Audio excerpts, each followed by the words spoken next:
The heavy oak door of the study slammed shut, the sound swallowed by the thick velvet curtains that covered the windows. Outside, the Wyoming winter was already claiming the light, turning the world a deep, bruised purple. Inside, the room was suffocatingly warm, smelling of old leather, whiskey, and the cold ash of Judge Horace Whitley's cigar. Clara Whitley stood in the center of the room, her hands clasped so tightly her knuckles were white. She was 19 years old, and the fine wool dress she wore, a deep green that usually brought out the color of her eyes, now seemed to hang on her like a shroud. She was trembling, but not from the cold. "You will tell me his name," Judge Whitley said. His voice was not loud. It was worse. It was the same quiet, measured tone he used to sentence horse thieves and drunkards to the gallows. He sat behind his massive mahogany desk, his face a mask of iron-gray control. He was a man who had carved a legacy out of this unforgiving land, and he would not see it stained. Clara shook her head, a small, jerky movement. "I cannot." "Cannot?" He leaned forward, the firelight catching the silver in his hair. "Or will not? Do you think this defiance is becoming girl? Do you think this is some parlor romance you are living?" He had found out an hour ago. The housekeeper, Mrs. Davies, had seen the signs, the morning sickness Clara had tried to hide, the subtle, undeniable thickening of her waist. Mrs. Davies, in her own fearful piety, had gone straight to the master, and the master had summoned his daughter. He has nothing to do with this," she whispered, the lie tasting like acid. "He has everything to do with this." The judge's hand slammed the desk, the first crack in his composure. The whiskey in his glass shivered. "He has brought ruin to my house. He has put his filth inside you. He has made a whore of my only child." Clara flinched, the words striking her harder than a physical blow. She thought of the man, of his soft hands, his promises spoken in a hushed, urgent voice in the library. He was her father's political protégé, a man already married, a man with a future, a man who had assured her she was his true love, and that her father's influence would protect them both. He had vanished back east 2 weeks ago, his business concluded. "I will not have this conversation. Father, I will not name him." It was the last piece of herself she owned. This secret. Giving it up would not save her. It would only destroy another.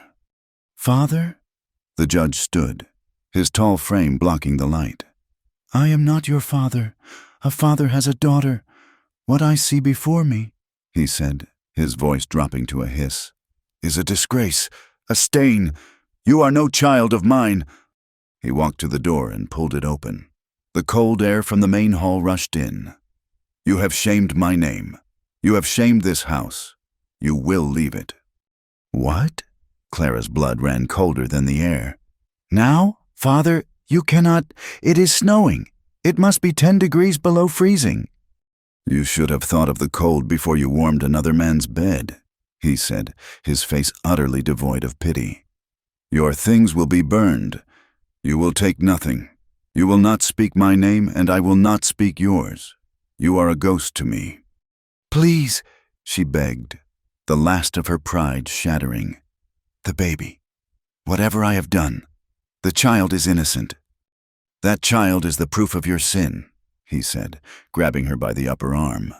His grip was steel. He dragged her through the hall, past the stunned, silent housekeeper who refused to meet her eye.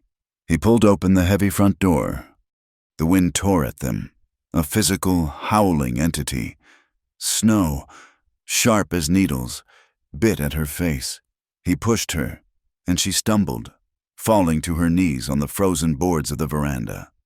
"Horace, please!" she cried out.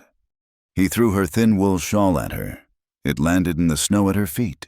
"You are a disgrace, Clara Whitley," he said, his voice carrying over the wind. "And you will die as one." He stepped back inside. The door closed. The heavy bolt slid home. The lock clicked, a sound as final as a coffin nail. For a long moment, Clara simply knelt, the cold seam splitting through her stockings, through her dress, into her very bones. The shock was a blanket, protecting her. Then the blanket was ripped away, and the reality set in. She stood up, her body aching. She picked up the shawl and wrapped it around her shoulders. It offered almost no protection. Her boots, thin leather things meant for walking from a carriage to a storefront, were already soaked. She walked. She did not know where she was going. She just knew she could not stay. She walked past the stables, past the long, dark line of the fence that marked the boundary of the Whitley estate. She walked until the lights of the house were swallowed by the driving snow. The Wyoming plains were a living monster in a storm. The wind did not just blow. It screamed. It came from all directions at once, pushing her, pulling her, trying to trip her. The snow was not soft. It was a crust of ice over a shifting, powdery depth. With every step, she either broke through to her knees or skidded on the ice beneath. She had no hat, no gloves. Her hair, which had been pinned up, was torn loose, and it whipped around her face, freezing to her skin. Her hands, tucked into her armpits for warmth, were already numb. Her feet were worse. She could no longer feel them. She only knew they were heavy, blocks of ice she had to drag. She tried to think, to plan. Laramie was 10 miles to the east. She could not make it 10 miles. She could not make it 1. There were no other homesteads this close to her father's land. He had made sure of that, buying up all the surrounding territory. The shame that had burned her in the study was gone, replaced by a primal, terrifying cold. She thought of the baby. My baby, a tiny, fragile life that was as good as dead. A cold wave of guilt, sharper than the wind, washed over her. She had failed it. She had been foolish and weak, and now she was paying for it. And so was her child. She stumbled over a drift and fell hard. The air knocked from her lungs. She lay in the snow, gasping. The sky was a churning mass of gray.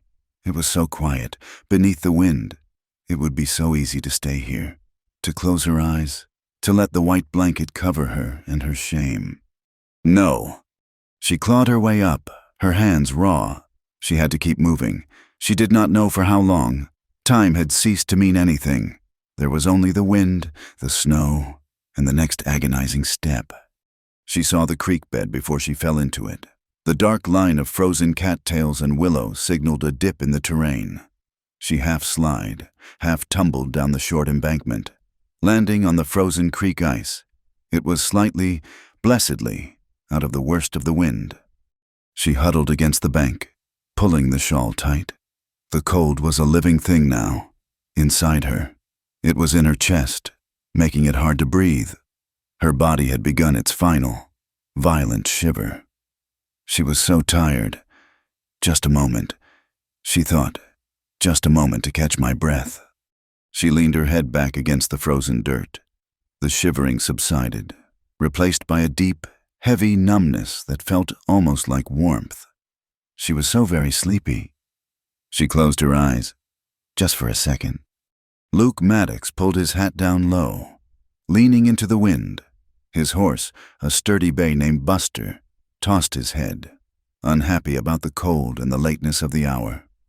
"I know, boy," Luke muttered, patting the horse's neck. "I'm cold, too, but that extra $20 for the last of the herd was worth the wait. We'll be at the cabin in an hour. Warm fire, hot coffee." He was a man built for this land, quiet, rugged, and solitary.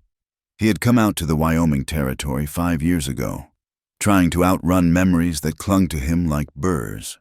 He had built a small cabin in the foothills, ran a few dozen head of cattle, and kept to himself.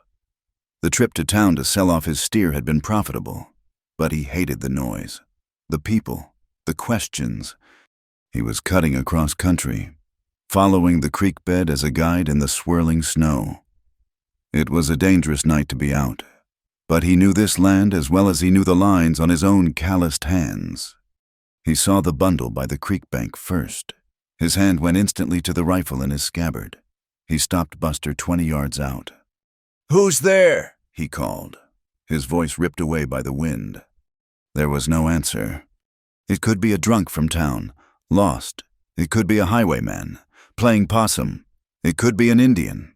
He approached with caution, rifle drawn and resting on his saddle horn. He got closer. It was not a man. It was a pile of clothing. No, there was a person inside. He slid off Buster, his boots crunching in the snow. He nudged the shape with his boot. "Hey!" A cloud of white hair, plastered with snow. A woman's profile, blue-white and still. She was wearing a green dress that looked like it belonged in a church, not a snowdrift. He recognized the quality. That was Whitley land. This must be one of the judge's people. He knelt, pulling his glove off. He pressed 2 fingers to her neck. He felt for a pulse, a faint, thready flutter, as weak as a trapped bird. She was alive, barely. Luke Maddox sighed, a plume of white air leaving his lips. He looked up at the angry sky. This was trouble. He had spent his life avoiding trouble, especially trouble that came in the shape of a woman. He could ride on. He could tell the sheriff in Laramie tomorrow. By tomorrow, it would be too late. He cursed, low and fluently. He had buried his wife and son 3 years back. He knew what this cold did. He could not, in good conscience, leave her. "All right, girl," he said to the unconscious woman. "Looks like it's your lucky day. Or my unlucky one." He was strong, but lifting her was awkward. She was a dead weight. He managed to get her slung over his shoulder, carry her to Buster, and lift her onto the saddle. She was lighter than he expected, almost frail.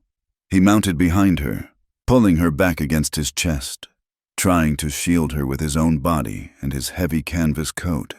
He wrapped his arms around her, took the reins, and urged Buster toward the foothills, toward home. The cabin was 1 room, solid and square, built of pine logs Luke had felled and stripped himself. It was spare, but it was clean. A stone fireplace dominated one wall, a cast-iron stove the other. A single cot was pushed against the far wall, and a rough-hewn table with 2 stools sat in the middle. He carried her inside, the warmth of the banked fire hitting them. He laid her on the cot, his bed. Then he went to work. He stirred the fire, adding wood until it roared. He lit the lantern, casting a warm, yellow glow over the small space. He stripped his snow-caked coat and hat off. Then he looked at her. Her clothes were freezing to her skin. He knew he had to get them off, and fast. He was a practical man. He turned his head as he worked, unbuttoning the tiny, frozen buttons of her dress with his clumsy, thick fingers. He pulled the sodden wool away, along with her underthings, his face set in a grim line. He kept her covered with his heaviest wool blanket as he worked, never looking at her skin, only at the task. Her skin was marbled blue and white. He found one of his own long john shirts, clean and folded in his trunk, and worked her limp arms into it. It swallowed her. He rubbed her hands and feet, hard and methodical, wincing at the dead, white color. He forced them into thick wool socks. He piled 2 more blankets on top of her. Only when she was wrapped and bundled did he stop. He brewed coffee, strong and black, and put a pot of dried beans on to soak. He sat on the stool across the room, drinking his coffee, and watched her. He had recognized her, once she was out of the snow. Clara Whitley, the judge's daughter. He had seen her in town, in a carriage, looking like a porcelain doll. What in God's name was she doing freezing to death 3 miles from her own home? He saw the subtle curve of her stomach beneath the blankets. His face darkened. He knew exactly what she was doing. He had seen this story before. A rich girl, a family's shame, a cold night. He drank his coffee and waited, his mood as grim as the storm outside. Clara woke to 2 sensations. She was hot, and she was scratching. The wool was rough against her skin, and the fire was baking. She opened her eyes. The room was dark, save for the dancing orange light of a fire. She was in a bed, a small cot, She was not in her room. Panic, cold and sharp, seized her. She sat up too fast, and the room spun. "Easy," a low voice said from the shadows. She cried out, pulling the blanket up to her chin. A man, a stranger. He was sitting on a stool by the fire, a tin cup in his hand. "Where am I?" she whispered, her voice a raw croak. "Who are you?" "Luke Maddox." He did not move. He kept his distance, his face half in shadow. He looked tall and broad and dangerous. "You're at my cabin, up in the foothills. I found you by the creek.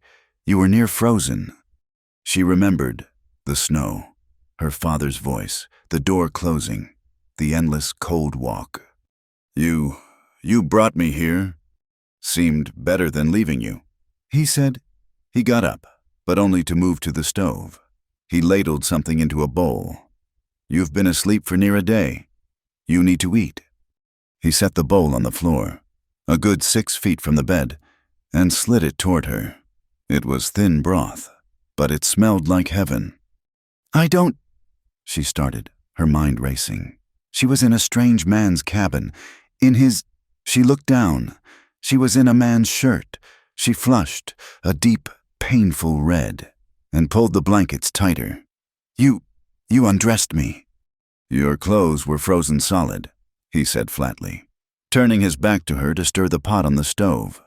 "You can be modest, or you can be alive. I figured you'd prefer the latter. I didn't look." She believed him. There was no apology in his voice, but no bragging either. It was a statement of fact. She reached for the bowl, her hands shaking. She drank the broth. It was hot, and it burned a trail of life all the way down. They stayed like that for 2 days. The storm raged outside, trapping them.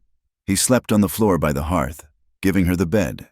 He fed her broth, then beans, then biscuits. He never spoke unless she spoke first, and he never came near her. He tended his horse, chopped wood, and sat by the fire, mending a saddle. He seemed entirely unconcerned with her presence. On the 3rd morning, the storm broke. The sun came out, blindingly bright on the new snow.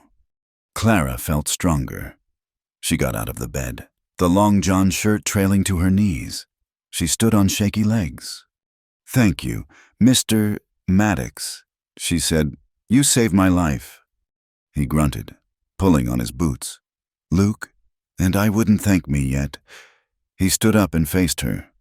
In the daylight, he was older than she thought, maybe 30. His face was weathered, with lines around his eyes that spoke of sun and sorrow. I need to leave," she said, though she had no idea where she would go. "Where you going?" he asked, his eyes neutral. "Back to the judge?" Clara's blood ran cold. "No, I cannot. I will not." Luke nodded, as if he expected this. "Then you've got a problem, Miss—" "Clara. My name is Clara." "Clara," he repeated. "You've got a problem. I'm a solitary man. I don't take in strays, and I'm not running a boarding house. You can't stay here." Tears welled in her eyes, hot and sudden. She was back on the porch, in the snow. "Please," she whispered. "I have nowhere to go. He cast me out. I have nothing." Luke looked at her for a long, hard moment. He looked at her face, pale and aristocratic. He looked at her hands, soft and white, a lady's hands, and his gaze drifted, just for a second, to her stomach. "I can work," she said, desperate. "I can cook. I can clean. I can mend." "Can you muck a stall?" he asked. "Can you chop wood? Can you haul water from the creek when it's frozen over?" "I can learn," she said, lifting her chin. He studied her. He saw the desperation, but he also saw the tiny, flickering spark of pride, the same pride that had made her refuse to name the man who had ruined her. "All right," he said, making a decision that he was sure he would regret. "Here's the bargain. You can stay until you're well, until the baby comes." Clara gasped. "How did you—" "I'm not blind, girl," he said, his voice not unkind. You stay, you earn your keep. The stove, he pointed, is your domain. Keep it fed, keep it hot. There's food. You cook, I eat. You keep this place clean. You'll take the cot. I'll sleep in the barn. No, I can't. I'm not arguing, he said. Those are the terms. I don't want your thanks, and I don't want your tears. I want a hot meal when I come in from the cold. Is that clear? Yes, she said, her voice shaking with relief. Good. He walked to the cabin door and pulled it open. There's a shovel by the door. The path to the woodpile needs clearing, and the barn. He gestured to the small, sturdy structure 50 yards away. Horses need feeding. I'll tend to them now. You can start on the path. He left her. He did not offer her a coat or boots. He just left her alone with the stove, the wood, and her thoughts. Clara stood in the middle of the small cabin. It was quiet, save for the crackle of the fire. She was alive. She was warm. She had a roof over her head. She had a chance. She looked for her dress, but it was gone. He must have burned it. She found a pair of his old, worn trousers and a flannel shirt in the trunk. They were huge, but they were warm. She found a pair of oversized boots by the door and stuffed them with rags to make them fit. She grabbed the shovel. It was heavy. She went outside. The cold air hit her, but this time, she was ready for it. She began to shovel. That night, she made a stew from the beans and some smoked bacon. It was plain, but it was hot. Luke ate it without a word, his face thoughtful. After dinner, he took his bedroll. I'll be in the barn, he said. Bank the fire before you sleep. He left. Clara was alone. She sat on the small stool, staring into the flames. The cabin was warm. She was safe, for now, but the shame she had held at bay came flooding back.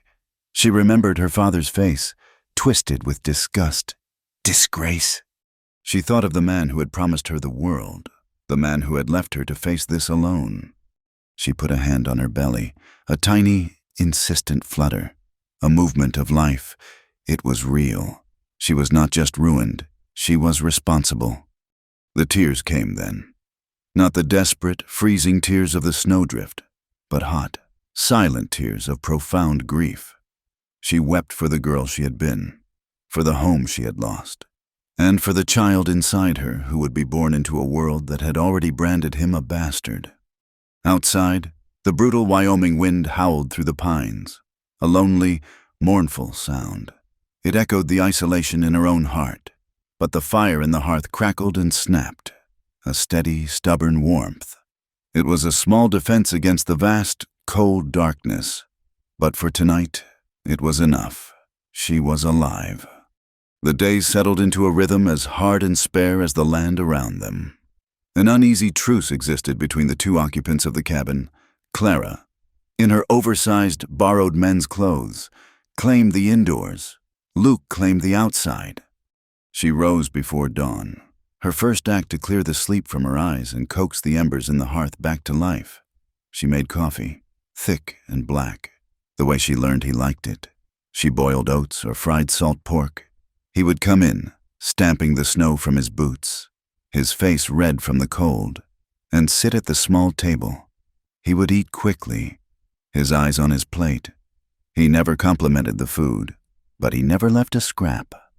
Her questions were met with a wall of silence. "Did the fences hold?" she asked one morning, trying to fill the quiet. "Mostly," he'd replied, pulling on his gloves. Will you need help with the cattle?" "No." He would leave, and she would be alone for 8, sometimes 10 hours.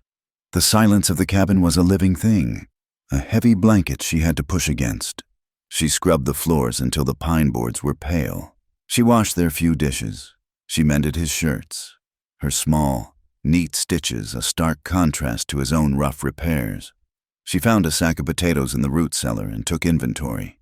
Dwindling, flour, low, coffee. 1 week left, salt, beans, bacon. They were living on the very edge of sustenance. Luke worked with a grim, focused energy. He chopped wood relentlessly. The sharp thwack of his axe, the only sound for miles. A heartbeat in the frozen wilderness. He mended the fences the wind and snow had torn down. He tended his horse and the two thin cows in the barn. He avoided her. He avoided her questions. He avoided her presence. But he always came back. Their routines, though separate, began to touch and align. She started leaving a bucket of hot water on the stove for him when she heard his boots on the porch in the evening. He, in turn, began leaving more split wood by the cabin door, saving her the trip to the main pile. One evening, he came in and set a plucked grouse on the table. He said nothing, just turned to hang up his coat. Clara stared at it, a sudden, sharp knot in her throat. It was the first fresh meat she had seen in weeks. That night, they ate roasted bird, and the silence at the table felt less like a chasm and more like a shared, tired quiet. She was well into her 5th month now, and the child was an undeniable presence. Her waist was gone, replaced by a hard, round curve. She had to let out the seams of Luke's trousers. The change in her body was a constant, terrifying, and wondrous thing. It was this, the tangible proof of her future, that made her cry. Luke found her one night, long after the cabin should have been dark. He had gone to the barn to check on a cow he thought might be sickening. When he came back, the fire was a pile of glowing coals, and Clara was sitting on the hearth, her back to him. She was wrapped in her blanket, her hands clutching her belly, her shoulders shaking with silent sobs. He stood in the doorway, his first instinct to turn and leave, to give her the privacy she never asked for but clearly needed. He was a man who understood grief, and he knew it was a solitary sickness, but he could not move. Her loneliness was a mirror to his own. He looked around the cabin, his gaze landing on the small wooden shelf above his cot. There sat a single object that was not purely functional, a small, whittled horse. It was smooth from years of handling, its legs uneven, its ears chipped. It was the only thing he had from his father, his only childhood toy. He walked to the shelf, his boots silent on the floorboards. He picked it up. The wood was cool in his palm. He crossed the room. Clara stiffened, hearing him, and tried to scrub the tears from her face with the back of her hand. She started, her voice thick. "I'm sorry, I didn't mean to—" He did not speak. He knelt beside her, his tall frame looming in the firelight. He held out his hand. The small wooden horse sat in his calloused, scarred palm. Clara looked at it, confused, her tear-filled eyes focused on the simple toy. "My PA," Luke said, his voice a low rumble. "He made it for me." He pressed it into her hand, her fingers, small and cold, closed around it. It was still warm from his grasp. Before she could find the words, before she could even process the gesture, he was on his feet. He grabbed his bedroll from the floor and, without another word, walked out the door, pulling it shut behind him, leaving her alone with the horse, the fire, and the sudden, shocking warmth of his kindness. The wooden horse became her talisman. She kept it in the pocket of the trousers. When the fear crept in, she would close her hand around it. The smooth, worn wood, a comfort. As her belly grew, so did her resolve. She was not the porcelain doll her father had raised. She was a survivor. She was tired of being sheltered, tired of being weak. "I am not made of glass, Mr. Maddox," she announced one morning, standing between him and the door. He stopped, his hand on the latch, and looked at her. "Ma'am?" "I will not sit by this fire like an invalid. I am pregnant, not dying. You need to teach me. I want to help." "Help with what?" he asked, wary. "With the animals. With anything. I am eating your food, living under your roof. I will not be a burden. I must earn my keep." "You are," he said, gesturing to the clean cabin, the pot of coffee, That was the bargain. "It's not enough," she insisted, her chin high. "I am not weak." Luke looked at her for a long time. He saw the fire in her eyes, the set of her jaw. It was the same stubbornness that had kept her alive in the snowdrift. He sighed, rubbing the back of his neck. "Fine," he said. "Get a coat, and not those flimsy things." He pointed to his own trunk. "Find something warm." He started small. He taught her how to mix the feed for the cows, how to check for lice on the chickens, how to properly bank the fire so it would last all day. She was a clumsy student at first, her soft hands struggling with the rough work, but she did not complain. She hauled buckets of water from the creek, her back aching, her stomach a constant, heavy weight. She learned to mend the fences with him, her gloved hands fumbling with the wire. He was a patient, silent teacher. He would show her once, his large hands moving with economical grace, and then watch her, correcting her only with a nod or a single word. Slower, tighter, that way. And in that shared work, a new, fragile respect began to grow.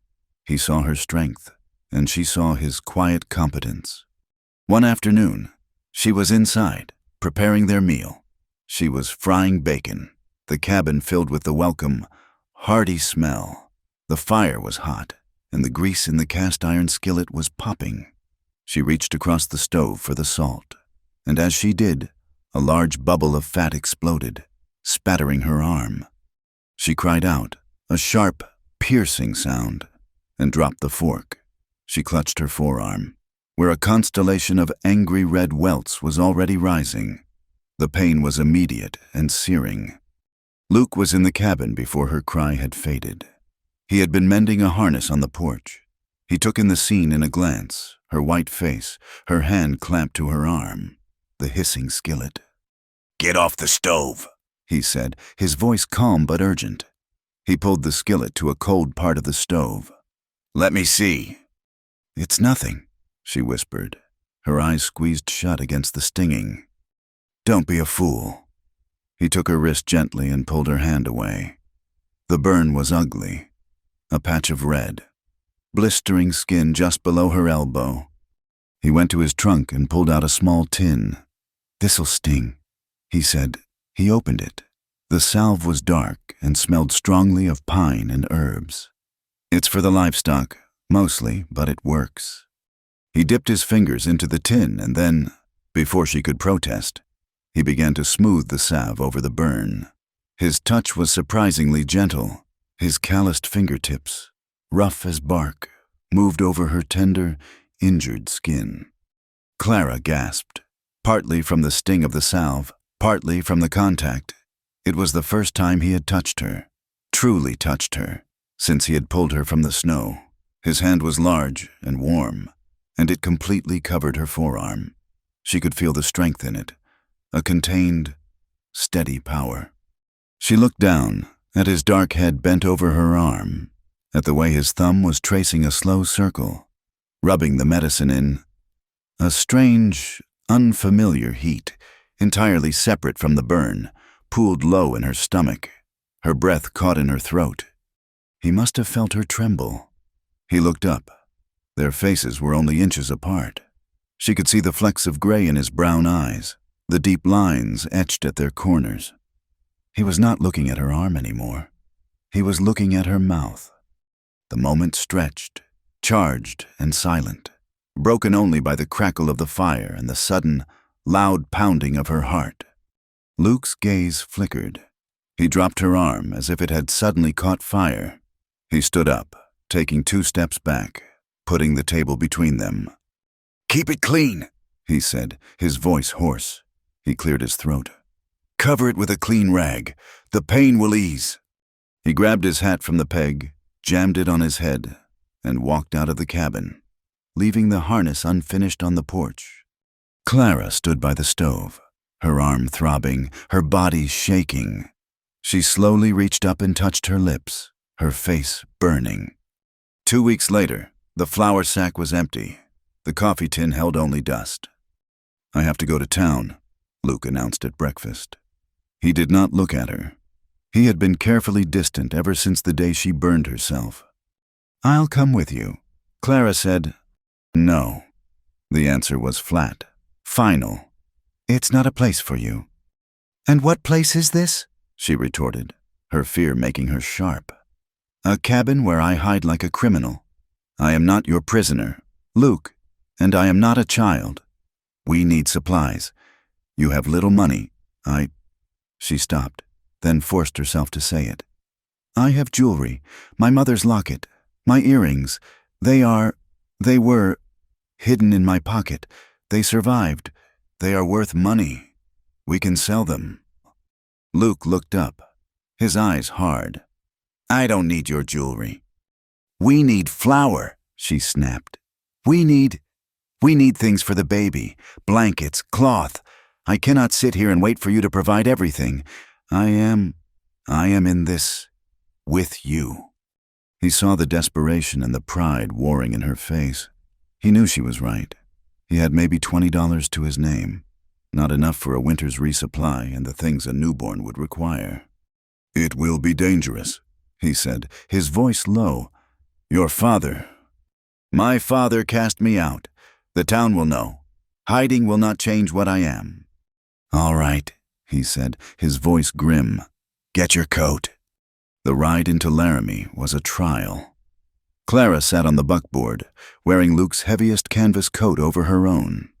A deep bonnet pulled so low over her face that she could only see the horse's rumps and the frozen ruts of the road. She had the locket and the earrings in her pocket. The town was a shock after the silence of the foothills. It was loud and dirty and bustling. Men in muddy boots and thick coats crowded the boardwalks. Wagons and horses churned the main street into a brown soup of mud and ice. Luke kept the wagon moving toward the mercantile. He had not spoken a word the entire 3-hour ride. Clara could feel the stares. A woman on a buckboard with a rough-looking man like Luke Maddox was one thing. A woman who was so obviously pregnant, and just as obviously unmarried, was another. Whispers followed them like stray dogs. She saw women turn, their heads coming together. She heard a burst of laughter from a group of men outside the saloon. She kept her head down, her face hidden by the bonnet, and clutched the wooden horse in her pocket. They stopped at the mercantile. "Stay here," Luke ordered. "No," she said, her voice shaking but firm. "I am selling my things." She climbed down from the wagon, her movements made clumsy by her pregnancy. Luke tied off the horses, his face a thundercloud. They walked into the store. The warmth and the smell of cinnamon, coffee, and new cloth was overwhelming. The storekeeper, Mr. Abernathy, looked up, his smile freezing on his face when he saw them. He knew Luke Maddox by sight, a quiet customer who paid in cash and never spoke. And he knew, everyone knew, Judge Whitley's daughter. "Mr. Maddox," he said, his voice oily. "And Miss Whitley." "We need flour, salt, coffee, and bacon," Luke said, his voice cutting off any further pleasantries. Of course. As Luke gave the order, Clara stepped forward. "Sir, I have some items I wish to sell for credit." She pulled the gold locket and the small pearl earrings from her pocket. "Mr. Abernathy's eyes widened. He knew that locket. He had seen Mrs. Whitley wear one just like it. Before he could speak, the store's door opened, and a sharp gust of wind blew in, along with 2 women. One was Mrs. Davies, her former housekeeper. The other was an older woman, Mrs. Hemlock, the preacher's wife, a woman whose face was permanently set in a look of pious disapproval. They stopped dead, their eyes landing on Clara, on her face, on her swollen belly, obvious even under the heavy coat. "Mrs." Davies gasped and looked away, but Mrs. Hemlock's eyes narrowed. "Well, Mrs." Hemlock said, her voice carrying through the suddenly silent store. "The judge's disgrace. We had all heard you had run off, but to see you flaunting your sin." Clara felt the blood drain from her face. She wanted to run, to hide, to disappear. "Ma'am," Luke said, stepping slightly in front of Clara, "this is not your business." "Not my business, Mrs." Hemlock scoffed. "Sin is every decent person's business, Mr. Maddox, and you, harboring this fallen girl. You are as bad as she is." She took a step closer, her face twisted in a mask of righteousness. She looked at Clara's belly with undisguised contempt. "Filth!" "And then she did it." She gathered her spit and spat on the floor, inches from Clara's boots. Clara flinched as if she had been struck. A small, broken sound escaped her throat. Something in Luke snapped. He did not raise his voice. He did not draw a weapon. He simply moved. He grabbed Clara by the arm, pulling her back against his side. It was not a gentle touch. It was an act of pure possession. He wrapped his arm around her, holding her against his body, shielding her. He turned his head and looked at Mrs. Hemlock. His eyes were flat and cold and dead. It was a look that had made hardened men back down. "She's with me," he said. The words were low, a growl. He glared at the women, then at Mr. Abernathy, who was frozen behind the counter. He glared at the other men in the store, who were suddenly very interested in the Cracker Barrels. The silence was absolute. Mrs. Hemlock, for all her piety, was not brave. She quailed under that look. She grabbed Mrs. Davies's arm and, without another word, turned and bustled out of the store. Luke did not release Clara. "Get our supplies," he said to Abernathy, "and I'll take $50 for the locket, not a penny less." Mr. Abernathy, pale and sweating, nodded quickly. "Yes, sir. Mr. Maddox, right away." The ride back to the cabin was worse than the ride in. The heavy silence was filled with Clara's humiliation. Luke did not touch her, did not speak. He just drove the wagon, his jaw set, his eyes on the horizon. When they got back, he unhitched the horses and carried the supplies inside, stacking them on the table. Flour, salt, bacon, and several bolts of soft flannel and wool. Clara stood by the cold stove, her coat still on, her bonnet in her hands. She was trembling. He gave you the money for the flannel," she whispered. "We had enough," Luke said, his back to her. "You shouldn't have," she burst out, the dam of her control finally breaking. "You shouldn't have done that. You shouldn't have. To protect me, I am what she said. I'm a disgrace. I've brought this to your door. You should have just let me go. You should have." The tears came, hot and bitter. She sank onto the stool, her body racked with sobs, not of fear but of profound, burning shame. "Shut up," Luke said. She looked up, stunned. He turned to face her. His face was not angry, it was just tired. "You don't owe me anything, Clara," he said, his voice rough. "I don't need your thanks, and I don't need your shame. I made a bargain. I told you I'd let you stay." But in the town." He walked over to her, kneeling so his face was level with hers. "I don't give a damn what those old hens think. I don't give a damn about your father, and I don't give a damn about the man who put you in this spot. You're in my home, and I won't let anyone hurt you." He said it like a fact, like stating the color of the sky. "Do you understand me?" She could only nod, the tears still streaming down her face. He let out a long breath. "Now, get out of that cold coat and make some coffee. The wind's picking up. Looks like another storm." He was right. By nightfall, a full-blown blizzard was screaming outside. The wind howled like a mourning woman, and the snow beat against the cabin walls with the force of thrown gravel. It was worse than the storm that had nearly killed her. They were trapped. Luke had brought his bedroll inside, not willing to risk the walk to the barn. The small cabin felt even smaller, the two of them pacing like caged animals. After a silent, tense dinner, they sat by the fire, The storm made conversation impossible, and yet the silence was unbearable. The tension from town, from her breakdown, was still thick in the air. Clara clutched the wooden horse in her pocket. She had to break it. She had to.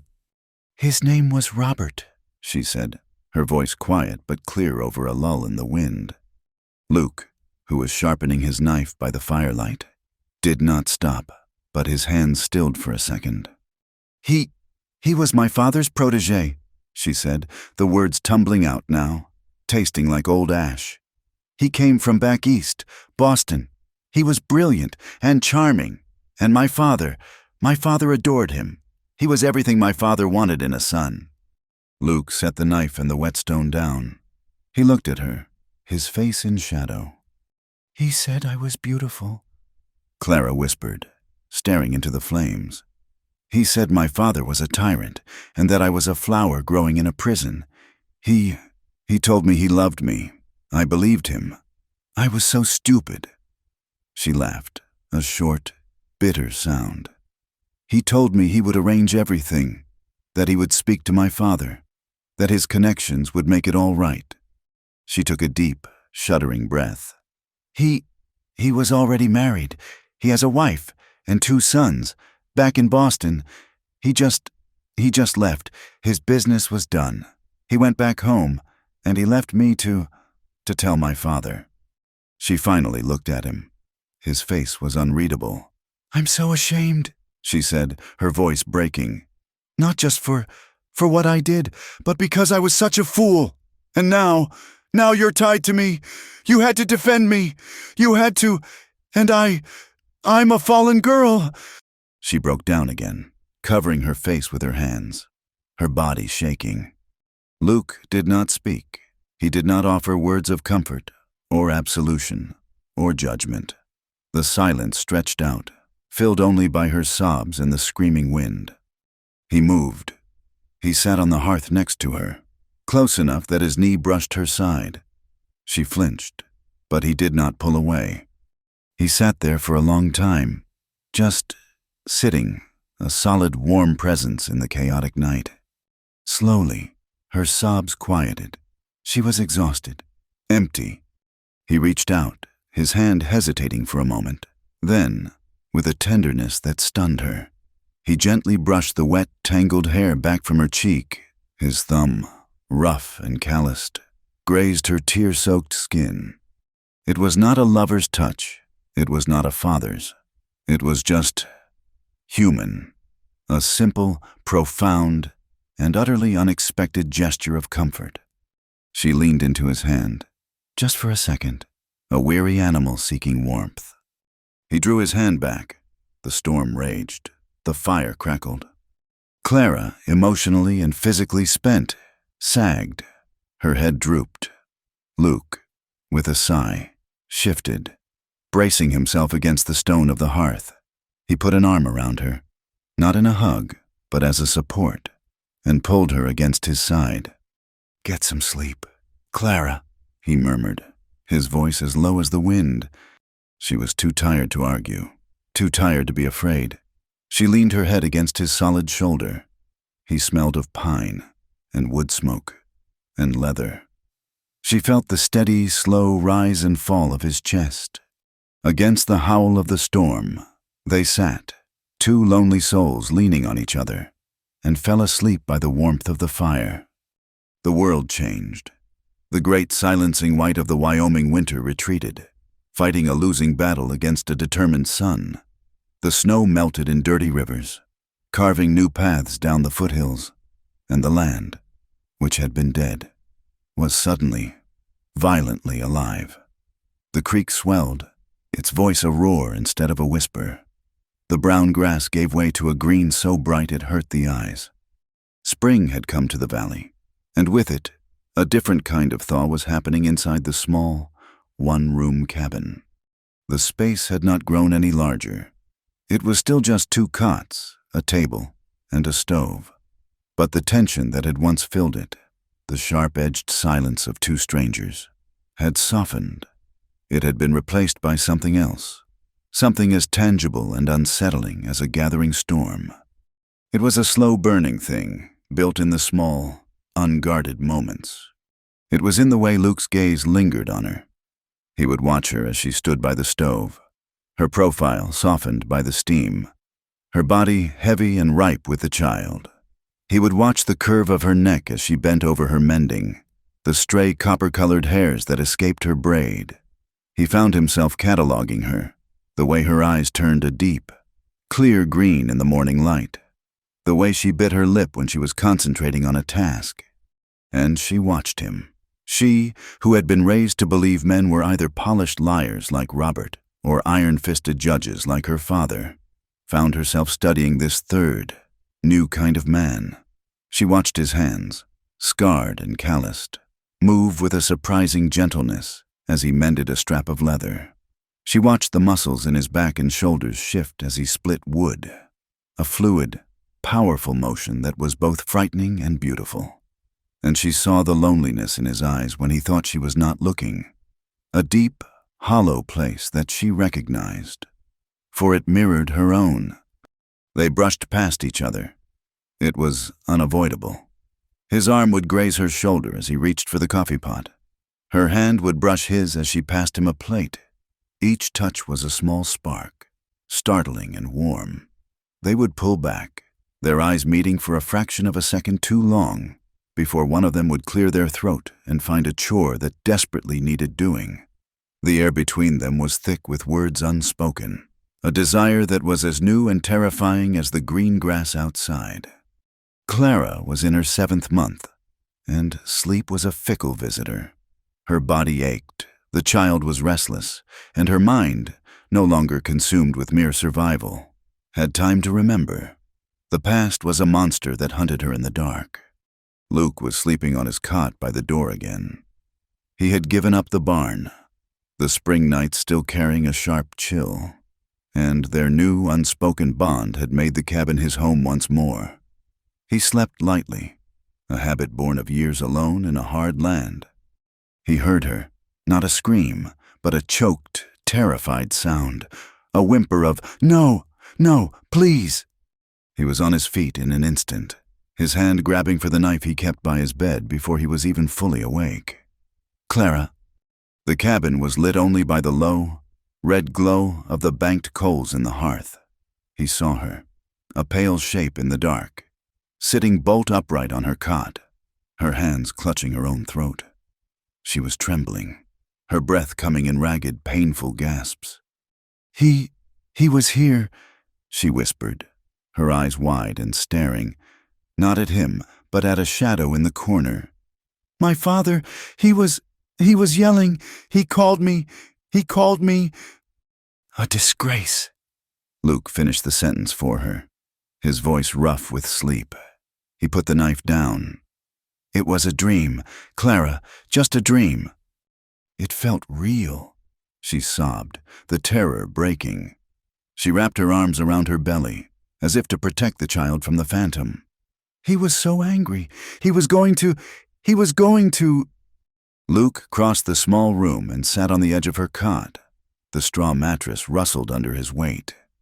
"You're safe," he said. "He's not here. It's just you and me. You're safe." He put a hand on her shoulder, a simple, grounding touch. The dam of her restraint broke, with a broken cry. She lunged forward, burying her face in the rough flannel of his shirt, clinging to him, her hands fisted in the material, her whole body shaking with the aftershock of the nightmare. Luke froze for a second. This was not the polite, leaning comfort of the snowstorm. This was raw, desperate need. His arms, moving on their own, came up and around her. He held her. He held her tightly, his one hand splayed across her back, the other cradling the back of her head, his fingers tangling in her loose hair. "It's all right," he murmured into her hair. "I've got you. It's all right." He held her as the trembling subsided, his own body a solid, warm wall against the terrors of the night.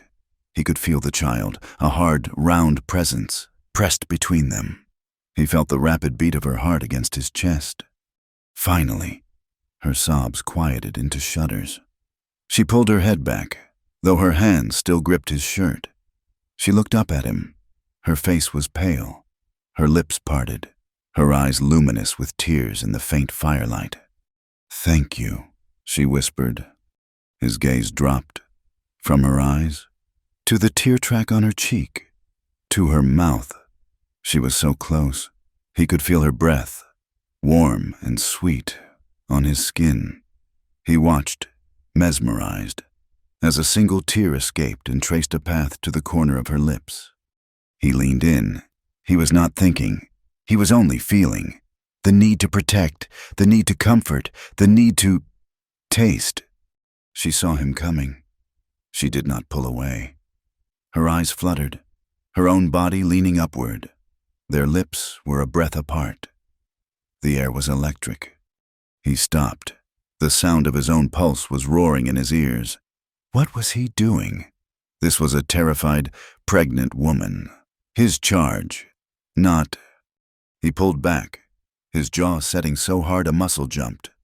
"Just a dream," he said, his voice a hoarse rasp. He gently unwrapped her hands from his shirt. He stood up, his own body shaking. He walked to the hearth and threw a log on the fire, jabbing it with the poker until sparks flew up the chimney. He did not go back to his bed. He sat on the stool, his back to her, and kept watch until the first gray light of dawn. The next morning was thick with unspoken things. The air between them was heavy, the memory of the near kiss a living entity in the room. Clara rose, her face pale, her eyes shadowed, and began to make coffee. Luke was already outside. She found him by the small sheep pen, a pair of shears in his hand. He was preparing to shear the half-dozen sheep he kept for wool. She stood at the fence. "I want to help," she said. He did not turn. "This is dirty work, hard work." "I'm not made of sugar, Luke," she said, her voice quiet but firm. "I am tired of being useless. Please." He finally looked at her. He saw the determination in her eyes, the stubborn set of her jaw. It was the same look she'd had the day she insisted on going to town. He sighed, a small puff of white in the cold morning air, and gave a short nod. He showed her how to catch the ewe, how to hold her steady. The work was awkward and intimate, their bodies pressed together as they wrestled the animal. His hands were over hers, guiding the shears. "Like this," he said, his voice low. "Follow the line of the body. Don't cut the skin." She was clumsy, but she was a quick learner.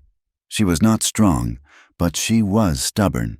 The fleece came off in a thick, greasy blanket. They worked through the morning, and the pile of wool grew. He was surprised by her. She did not complain about the smell, or the dirt, or the ache in her back, which he knew must be severe. That afternoon, he was standing by the corral, checking the cinch on Buster, his bay horse. Clara came out, carrying a bucket of scraps for the chickens. "You did good this morning," he said, the words sounding strange to his own ears.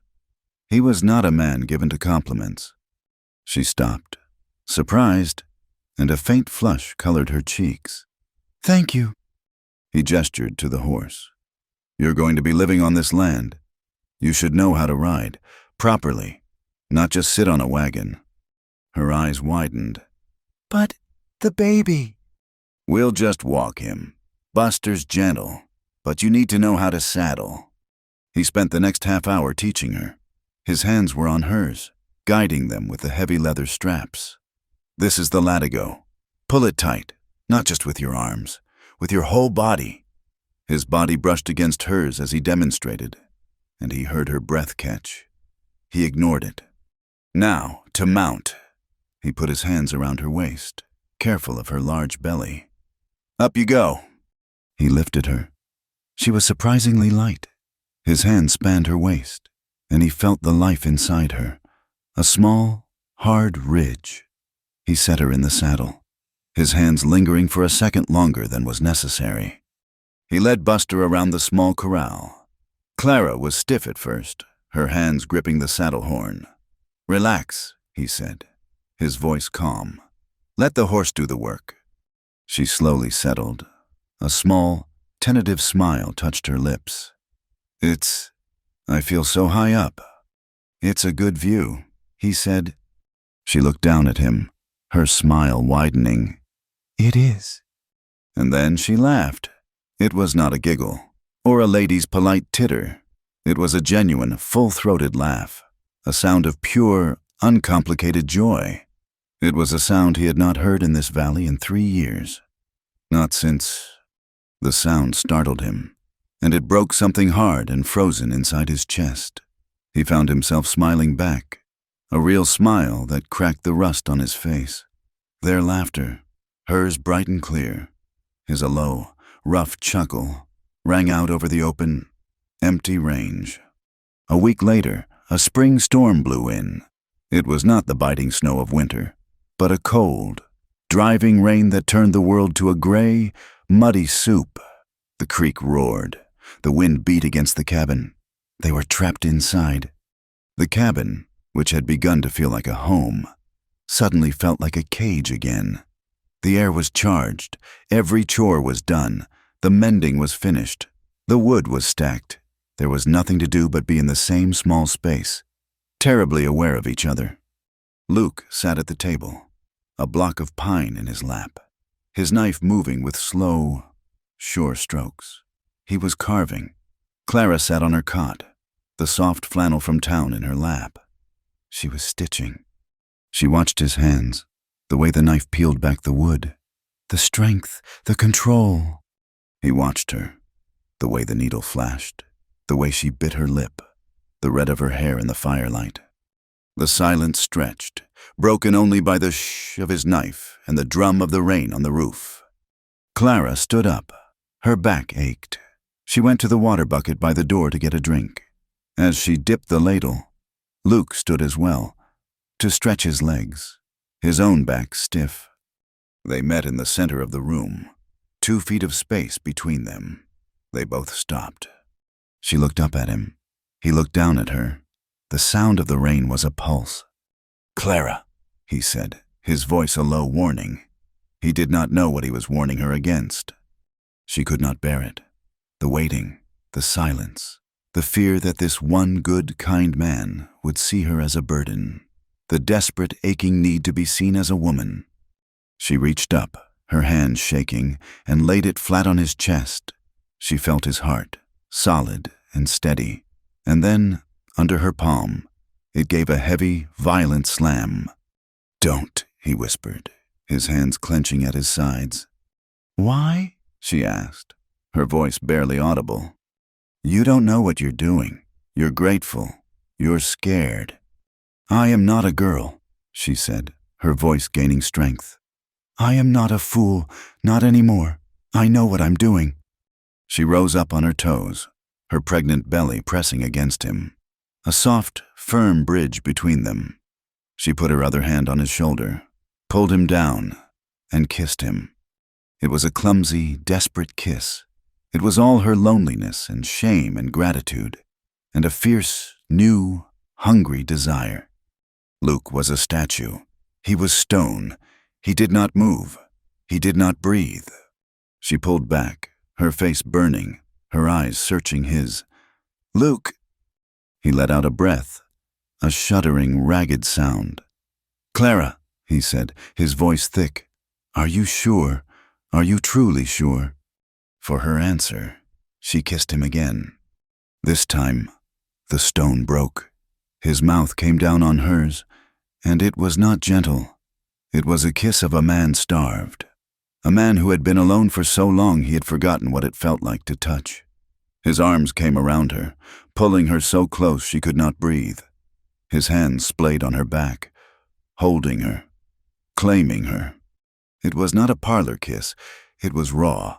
It was the rain, and the mud, and the fire. He kissed her jaw, her neck, the pulse that hammered at the base of her throat. He smelled of pine, and smoke, and man. He was careful of her belly, his hands moving to her waist, but his touch was possessive. This was not the man who had sat by her bed. This was not the man who had taught her to saddle a horse. This was a stranger, a man full of a dark, deep hunger. He lifted her. She weighed nothing. He carried her the 2 steps to the cot and laid her down on the blankets. He looked at her, his eyes blazing in the dim light. She looked back, her fear gone, replaced by a deep, aching need to be wanted. He undressed her slowly, his rough, calloused fingers reverent on her skin. His gaze was a physical touch. He pushed the flannel shirt from her shoulders. He unlaced her boots. He kissed the swell of her belly, a soft, brief blessing that made her gasp. She wept, a small, quiet sound. He pulled back instantly. "Did I hurt you?" "No," she whispered. "No." He was patient. He explored her body, learning her, his touch a question.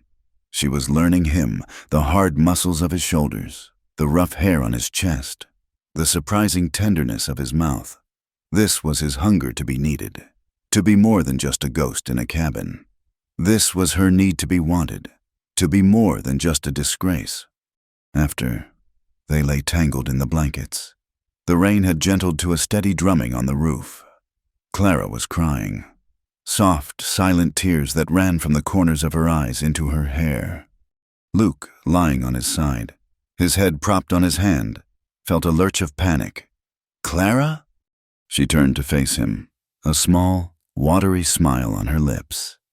"I'm not sad." "Then why—" I have never felt safe," she whispered, the confession torn from her. "Not really. My father's house was a set of rules. And Robert, that was just, I was a fool. But this, with you, I feel safe. For the first time." He understood. He understood the shame she carried, the brand of ruined that she had worn like a second skin. He reached out, his touch infinitely tender, and brushed the damp hair from her forehead.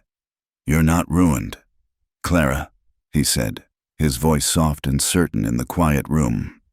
"You're not." And as he held her, the word disgrace finally lost its power. The days that followed were new. The tension was gone, but the awareness was not. It had simply settled, from a high-strung, nervous thing into a deep, solid core of intimacy. They were a pair. Clara would sit on the porch in the warm spring sun, the flannel blanket in her lap. She was stitching small, clumsy yellow flowers onto it. She was not a natural seamstress, but the stitches were filled with a fierce love. Luke sat near her, the block of pine in his hands. It was no longer a block. It was a cradle. The rockers were curved and smooth. The sides were high. He was sanding it, his hands moving over the wood again and again, until it was as smooth as water. They talked, not of the past, but of the future. "We'll need more cows," he said, his eyes on the greening hills, "and a better fence before winter." "We," she repeated, the word tasting sweet. "The baby will need—" "The baby," he said, not looking up from his work, "will have what it needs." The idyll could not last. The world was larger than their small valley. A drifter, a trapper named Silas, who Luke sometimes traded with, rode through one afternoon. He was a thin, wiry man with a talkative streak. Clara, her shyness with strangers fading, brought him a cup of coffee and a biscuit. "Much obliged, ma'am," he said, squinting at her.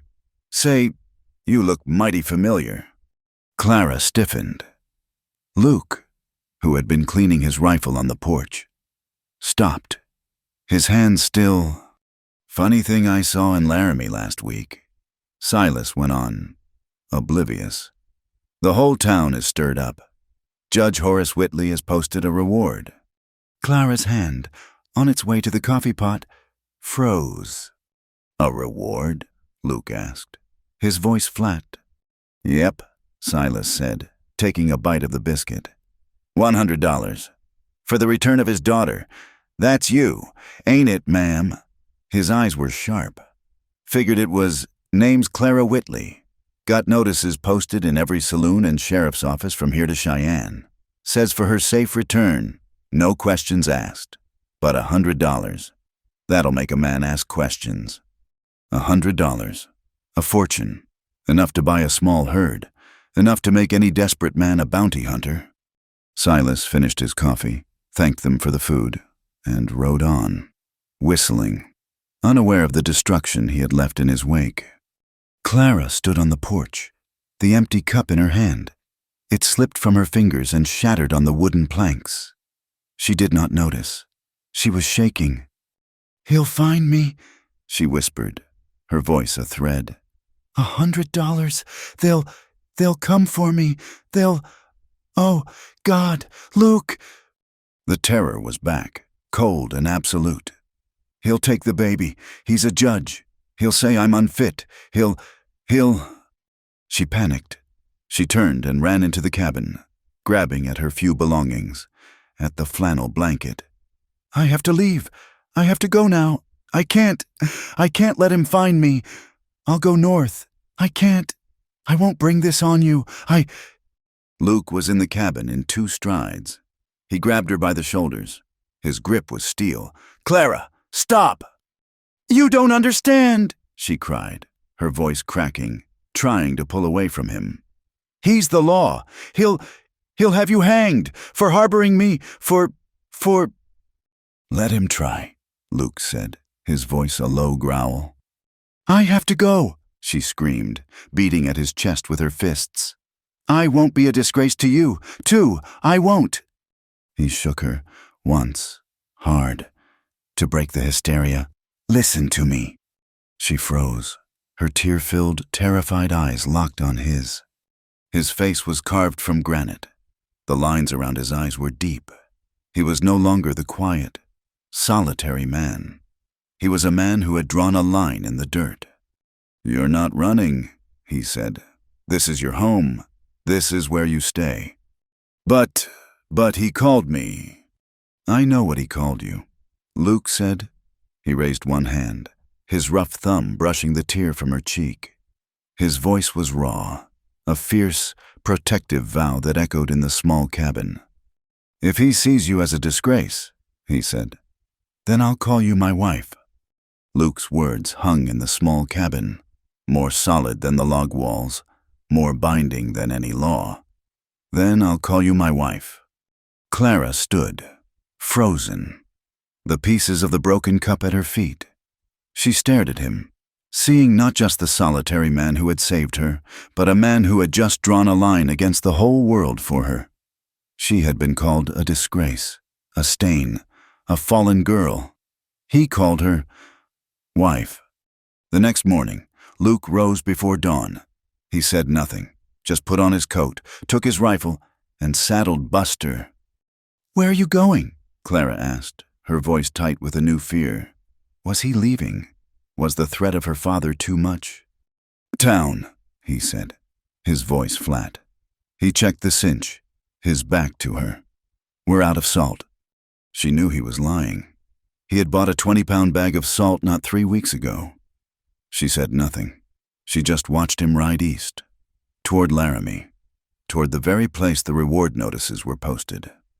She spent the day in a state of suspended terror, cleaning the cabin with a frantic energy, her hands shaking, her eyes constantly scanning the ridgeline.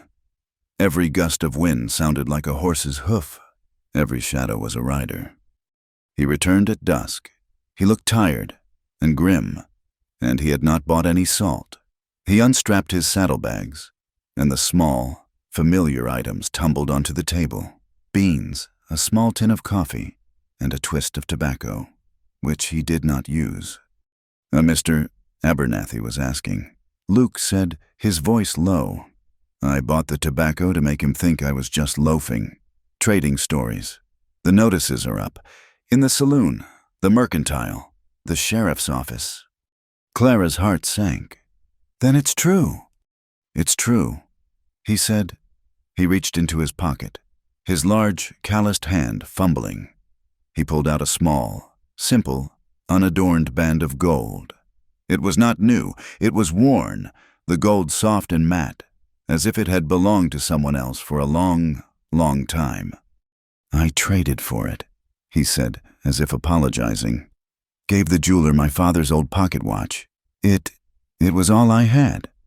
Clara looked at the ring, then at his face. He had traded his own inheritance for this. For her. He held it out, not on a velvet pillow, but in his rough, scarred palm. "It's just a thing, Clara, but words are wind. A thing is real. You said you wanted to be my wife."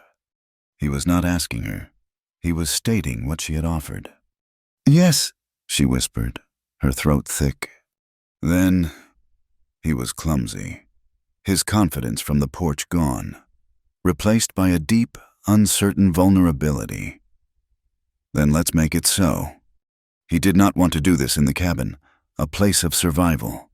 He took her hand, and in the deep purple of the twilight, he led her down the path to the creek. It was the same creek where he had found her.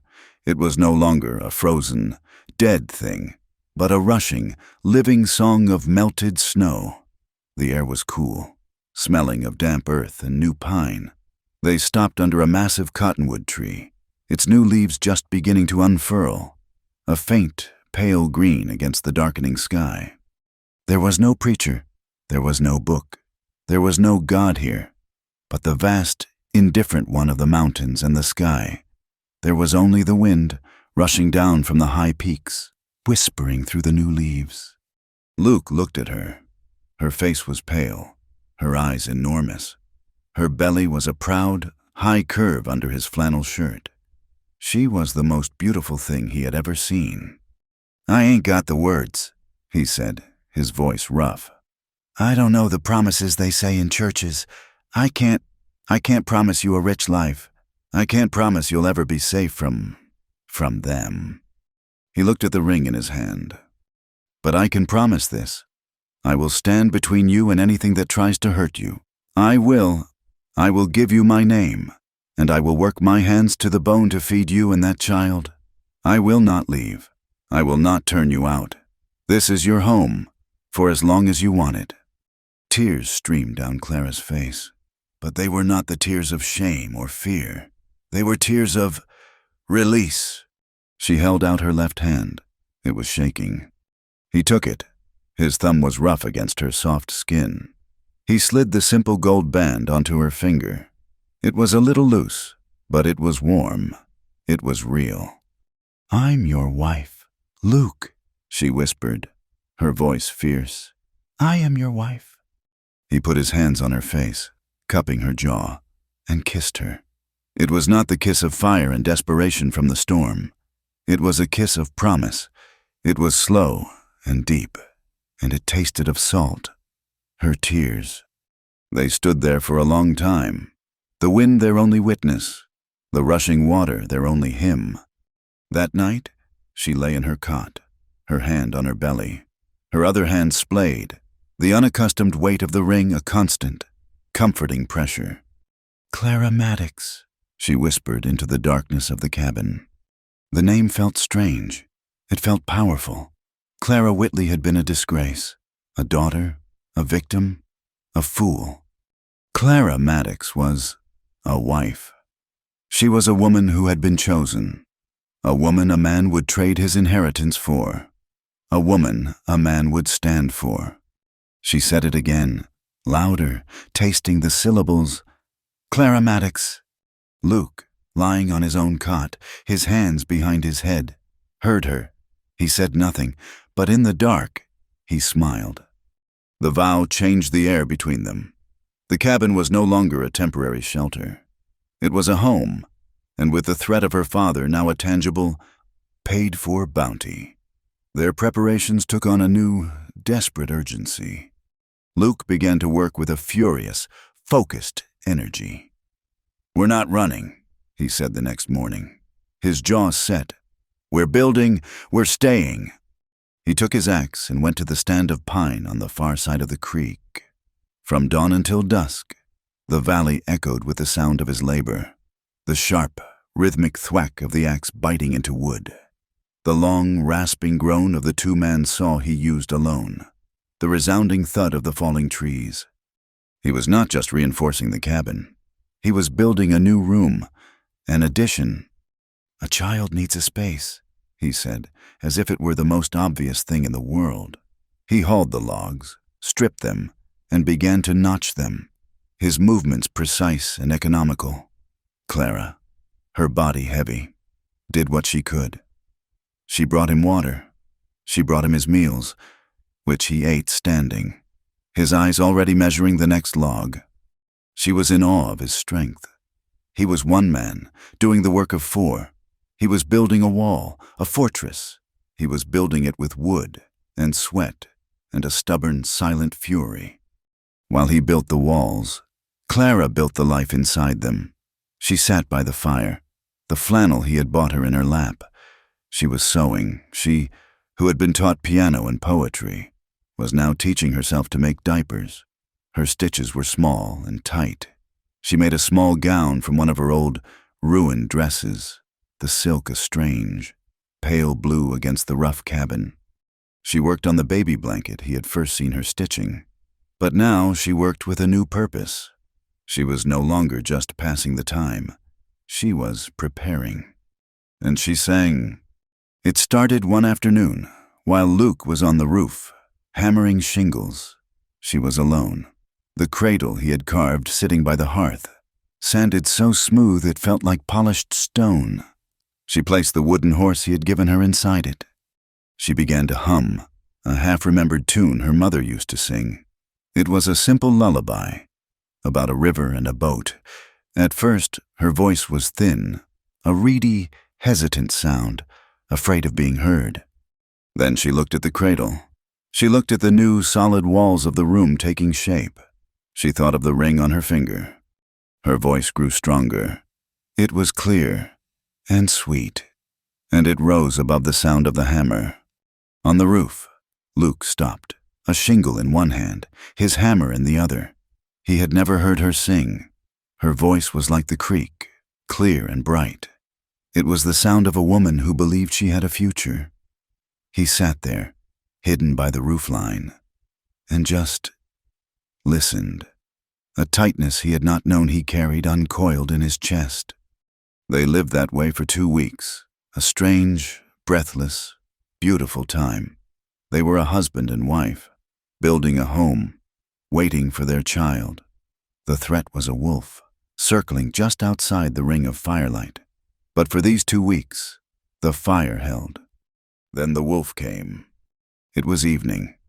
Clara was turning the bacon in the skillet. Luke was cleaning the mud from his boots on the porch. The sun was a hot, red smear behind the mountains. Luke saw him first, a single rider, coming up the valley. Not on the trail, but cutting straight across the creek. He was not a drifter. He was riding a fine, strong horse, and he sat in the saddle with an easy, professional arrogance.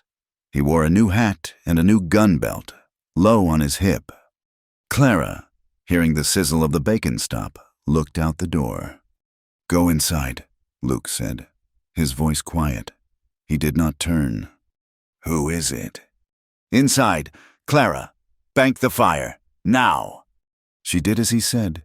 She moved the skillet, her heart a cold stone in her chest. She grabbed Luke's rifle from the pegs above the door. She checked the load, her hands not shaking. Luke walked off the porch, his own rifle in his hand, but held loosely, muzzle down. He stopped 20 yards from the cabin, his body a solid, unmoving shadow in the dusk. The rider reined in, his horse dancing, unhappy. The man was in his 30s, his face clean-shaven, his eyes a pale, cold gray. "That's far enough," Luke called out. The man smiled, a thin, unpleasant stretch of his lips. "Evening. Looking for a man named Luke Maddox." "You found him. Good. My name is Ames. I've been sent by Judge Horace Whitley." The man's gaze slid past Luke, to the cabin, where the new, raw wood addition was plain to see. He noted the second, nervous horse in the corral. "And I see I've found what he's looking for." He tipped his hat, his eyes on the cabin door. "Evening. Miss Whitley. The judge sends his regards. He wants you to come home." "She ain't Miss Whitley," Luke said, And she's not going anywhere. Ames's smile faded. Son, I've got a notice here, he said, patting his coat pocket. Offering a reward, but I've also got a writ, signed by the judge himself. He's claiming you for justice. What justice? Luke asked. The justice of a father, Ames said, his voice taking on a righteous tone. He's willing to forgive, ma'am. He's willing to take you back, to give the child his name, to save you from this disgrace. Clara, standing just inside the door, her hand on the rifle, flinched. That word, still had the power to cut. She's not going, Luke said. This is her home. She's my wife. Ames laughed, a short, ugly bark. Wife? You think a ceremony out here in the dirt means anything? She's his property, Maddox, until she's 21. She's his, and he sent me to collect. You're not taking her, Luke said. Turn your horse around and ride out. There's nothing for you here. Ames sighed, as if disappointed. I was afraid of this. The judge said you might be stubborn. He authorized me to use any means necessary. He leaned forward, his hand dropping to his holster. Now you can step aside, and I'll take the girl, or you can die here, in the mud. It's all the same to me. Luke, Clara whispered, her voice a thread of sound. I said, Ames's voice was sharp, his patience gone. Step aside. His hand moved. It was a blur.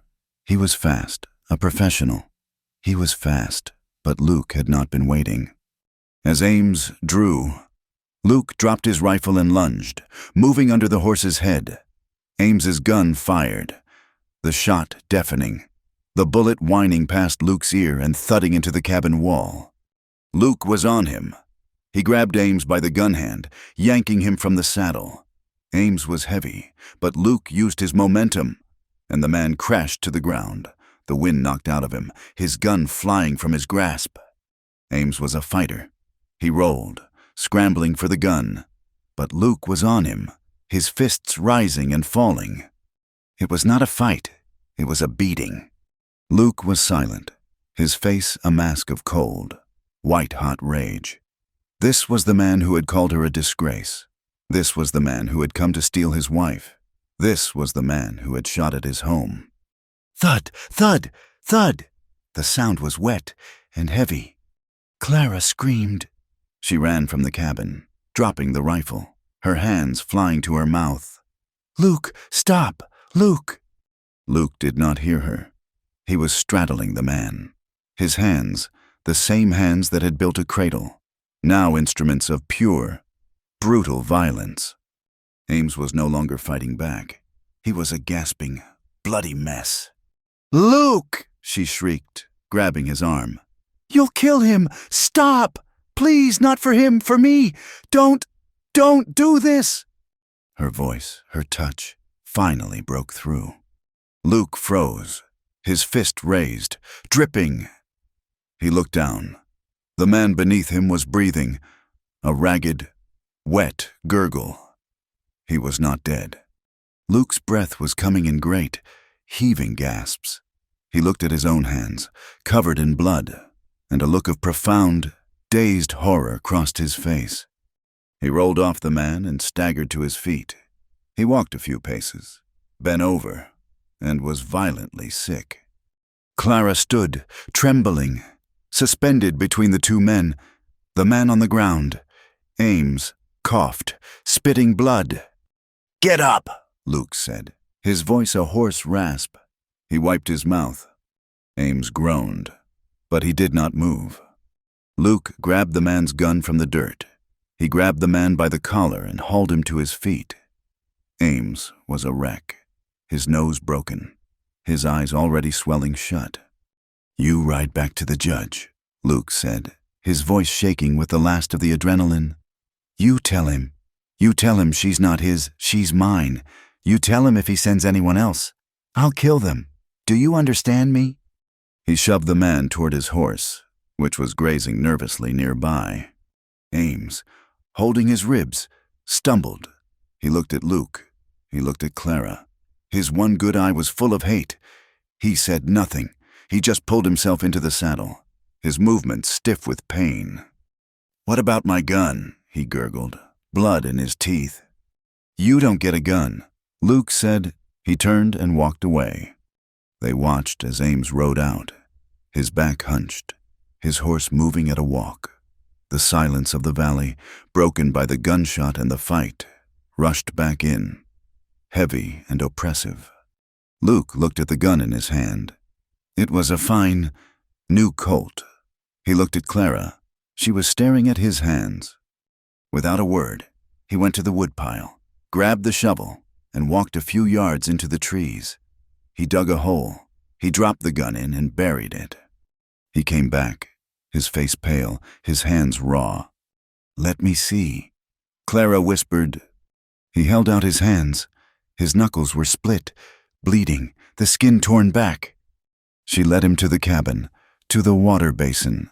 She washed the blood and the dirt from his hands, her touch gentle. Her hands were not shaking anymore. She found the salve, the same salve he had used on her burn, and she began to tend to his wounds. He shot at us," Luke said, his voice dazed, as if just realizing it. "I know," she said, her voice calm. She wrapped a clean strip of cloth around his right hand. "I know." They braced for retaliation. They knew it would not be one man next time. That night, they lay in the dark. The new room was still unfinished, so they were in their separate cots, but the space between them felt enormous. "I never," Clara said, her voice small in the darkness. "I never thought a man would fight for me." Luke said nothing. He was staring at the ceiling, his bandaged hands aching. "My father, he fought for his name, for his honor," she continued, her voice a whisper. "Robert, he never would have fought for anything. He only ran. But you were ready to kill him." "He drew on me," Luke said, his voice flat. "He drew on us," she corrected. "He called me, and you didn't even hesitate. You fought for me, and you called me your own." She got up from her cot.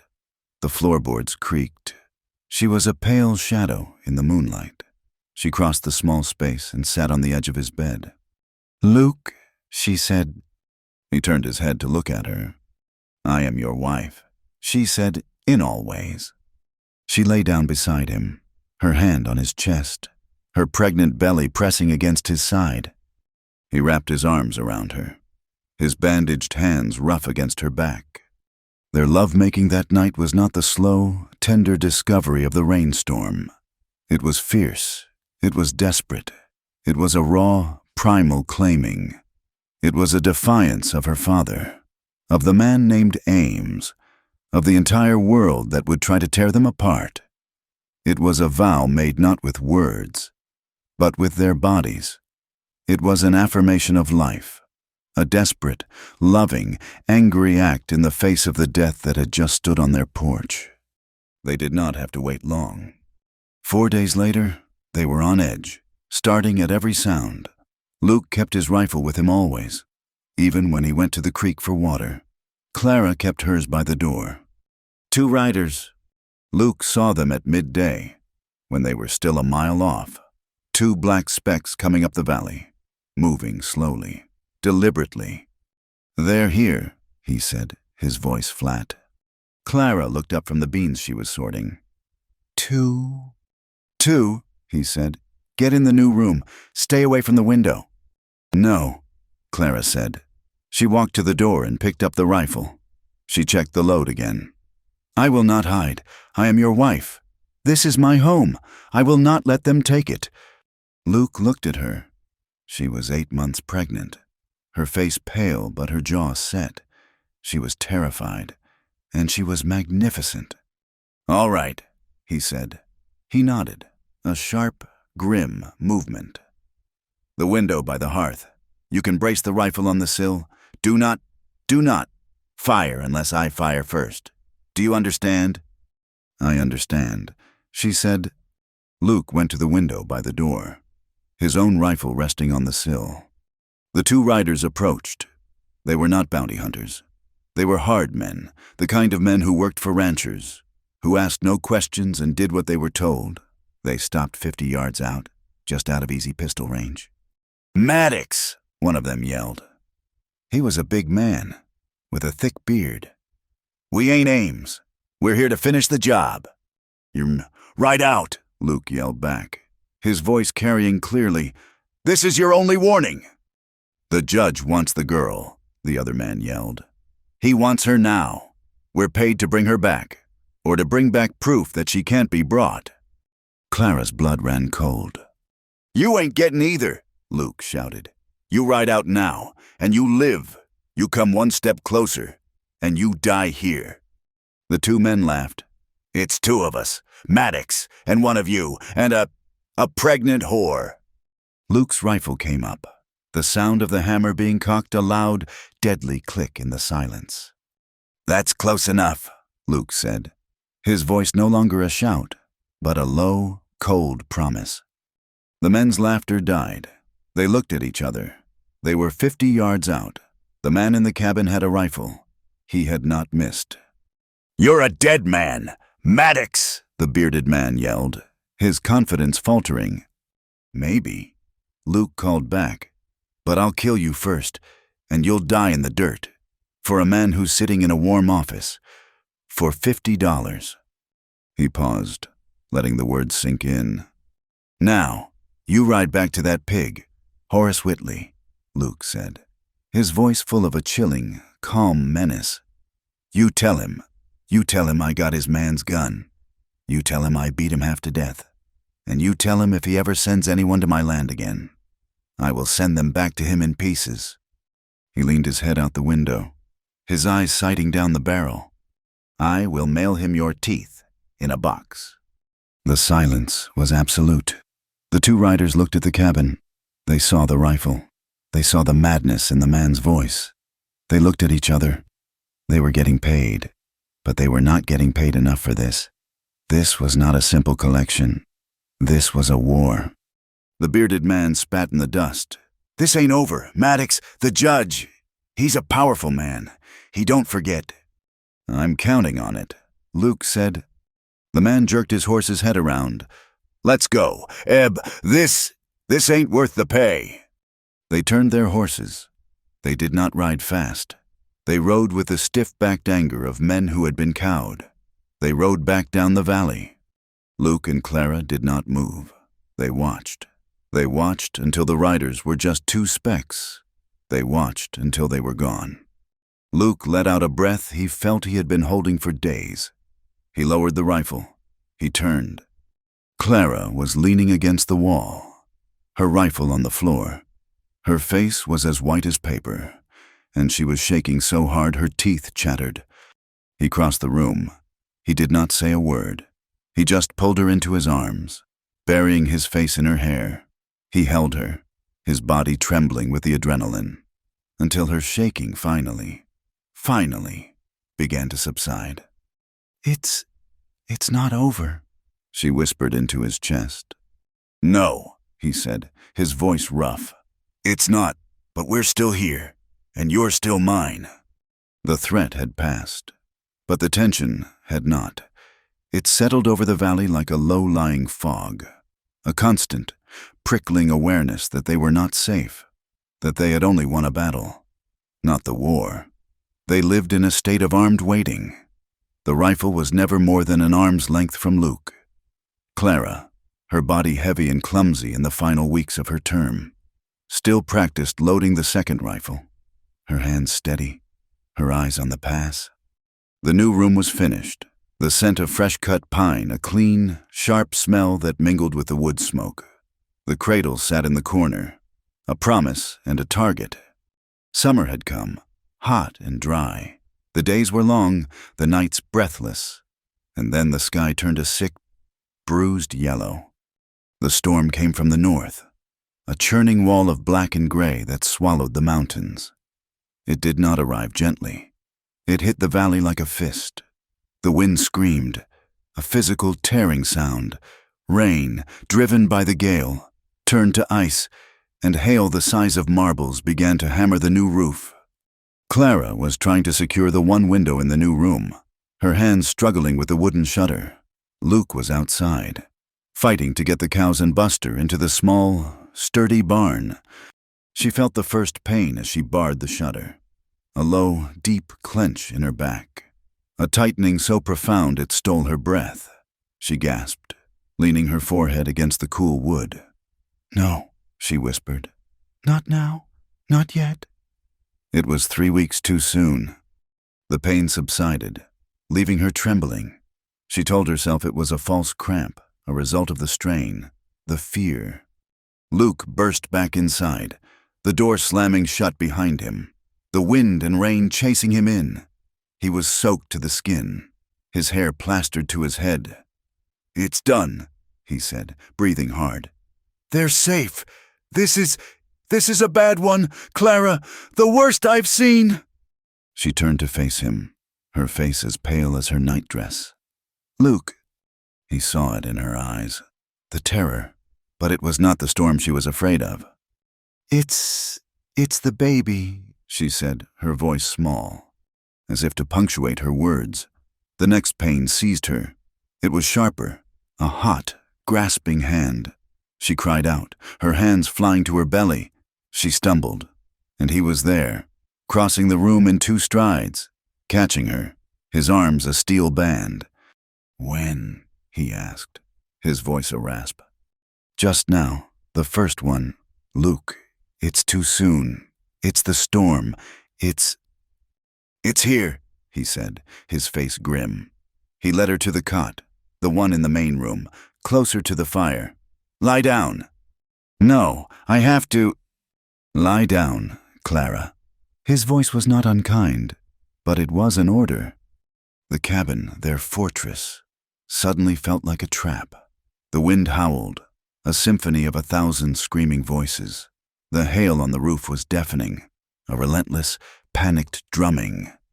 Lightning flashed, casting the room in a stark, terrifying blue-white light, followed instantly by a crack of thunder so loud it shook the very logs of the cabin. "I have to get a doctor," Luke said, his mind racing. He was already reaching for his coat. "You can't!" Clara cried, grabbing his hand. "You saw the creek! It's a river! You'll never make it! You'll be killed! And there isn't time!" They both knew it was true. No doctor in Laramie would ride out in this, and he would never make it there and back. They were alone. Luke Maddox was a man who could set a bone, track a wolf, build a house, and face down 2 armed men. He was not a man who knew anything about birthing. He looked at his hands, his bandaged, scarred, calloused hands. They were trembling. "All right," he said, his voice a forced calm. He was talking as much to himself as to her. "All right, we need water, hot water." He went to the stove, his movements stiff, and grabbed the kettle. He pumped water, his hands shaking so badly he spilled half of it. "And cloths," Clara said, her voice tight, riding the crest of another pain. "In the trunk, the new flannel." He went to the trunk he had bought her, the one with the flannel, and he felt a wave of such profound inadequacy he nearly fell. He was a fool, a man of muscle and anger. What did he know of this? This was women's work. This was life, and he had only ever been good at dealing with death. The hours blurred. The storm outside and the storm inside became one. Clara was a ship tossed on a violent, agonizing sea. The pains came faster, harder, a relentless, tearing, splitting agony.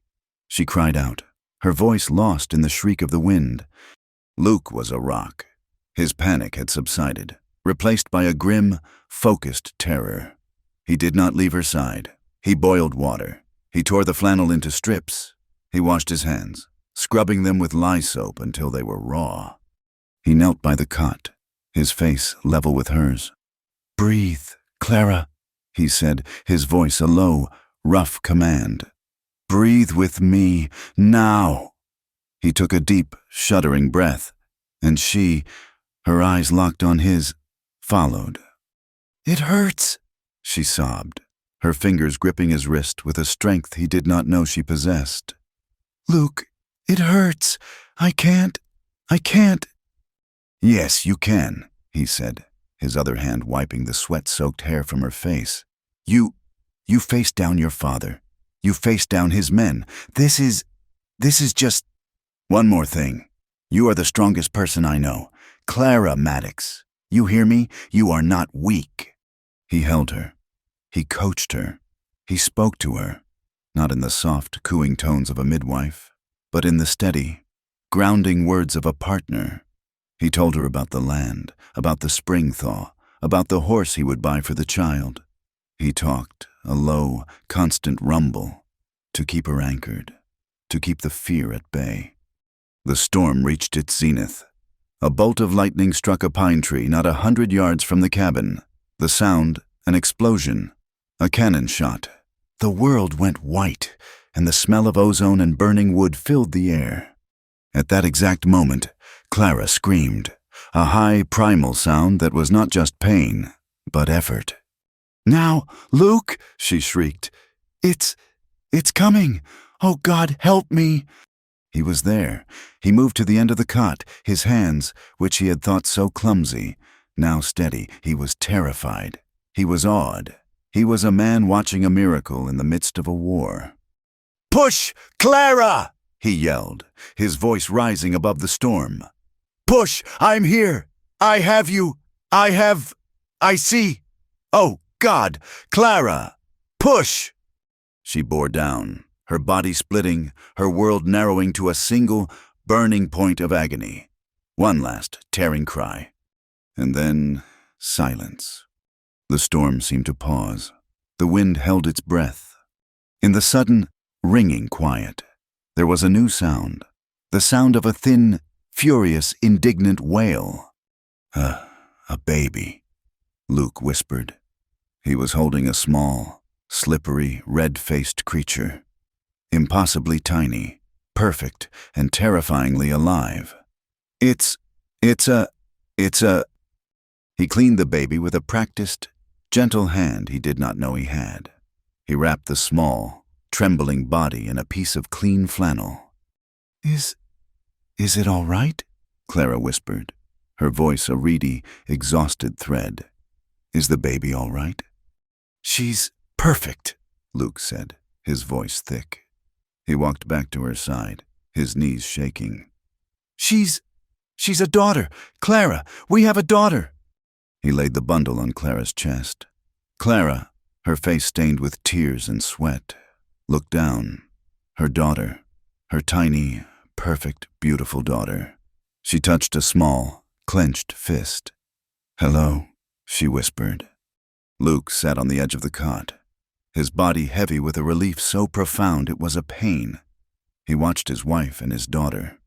The storm still raged, but it was outside. In here, in the small, warm, fire-lit cabin, there was peace. "We need to name her," Clara said, her eyes heavy, already drifting. I always liked Sarah," Luke said. It was his mother's name. "No," Clara whispered, her eyes on the small face. She's our Mercy.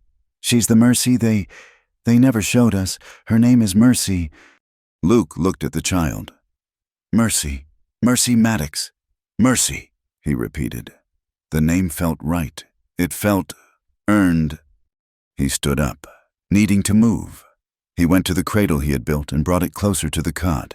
He gently, so gently, took the sleeping baby from Clara's arms and laid her in it. He stood over the cradle. He looked at the tiny, perfect, new human, a daughter. He had a daughter. He remembered. In a sudden, agonizing flash, another child, a small boy, a wife. He remembered a fever and a winter, and 2 graves he had dug himself 3 years ago. He remembered the cold, hollow emptiness that had followed, the vow he had made to never, ever feel that kind of pain again, to never love, to never hold, to never hope. And now, here, in this cabin, with this woman, he had broken every vow. Luke Maddox, who had not wept when he buried his first family, who had not wept when he was beaten, who had not wept when he faced down armed men, leaned his head against the pine log wall of the new room. He covered his face with his bandaged, bloody hands, and he wept. He wept for the son he had lost, and for the daughter he had gained. He wept for the wife he had buried, and for the wife who had just saved him. He sobbed, great, silent, racking sobs that shook his entire frame, until he was empty.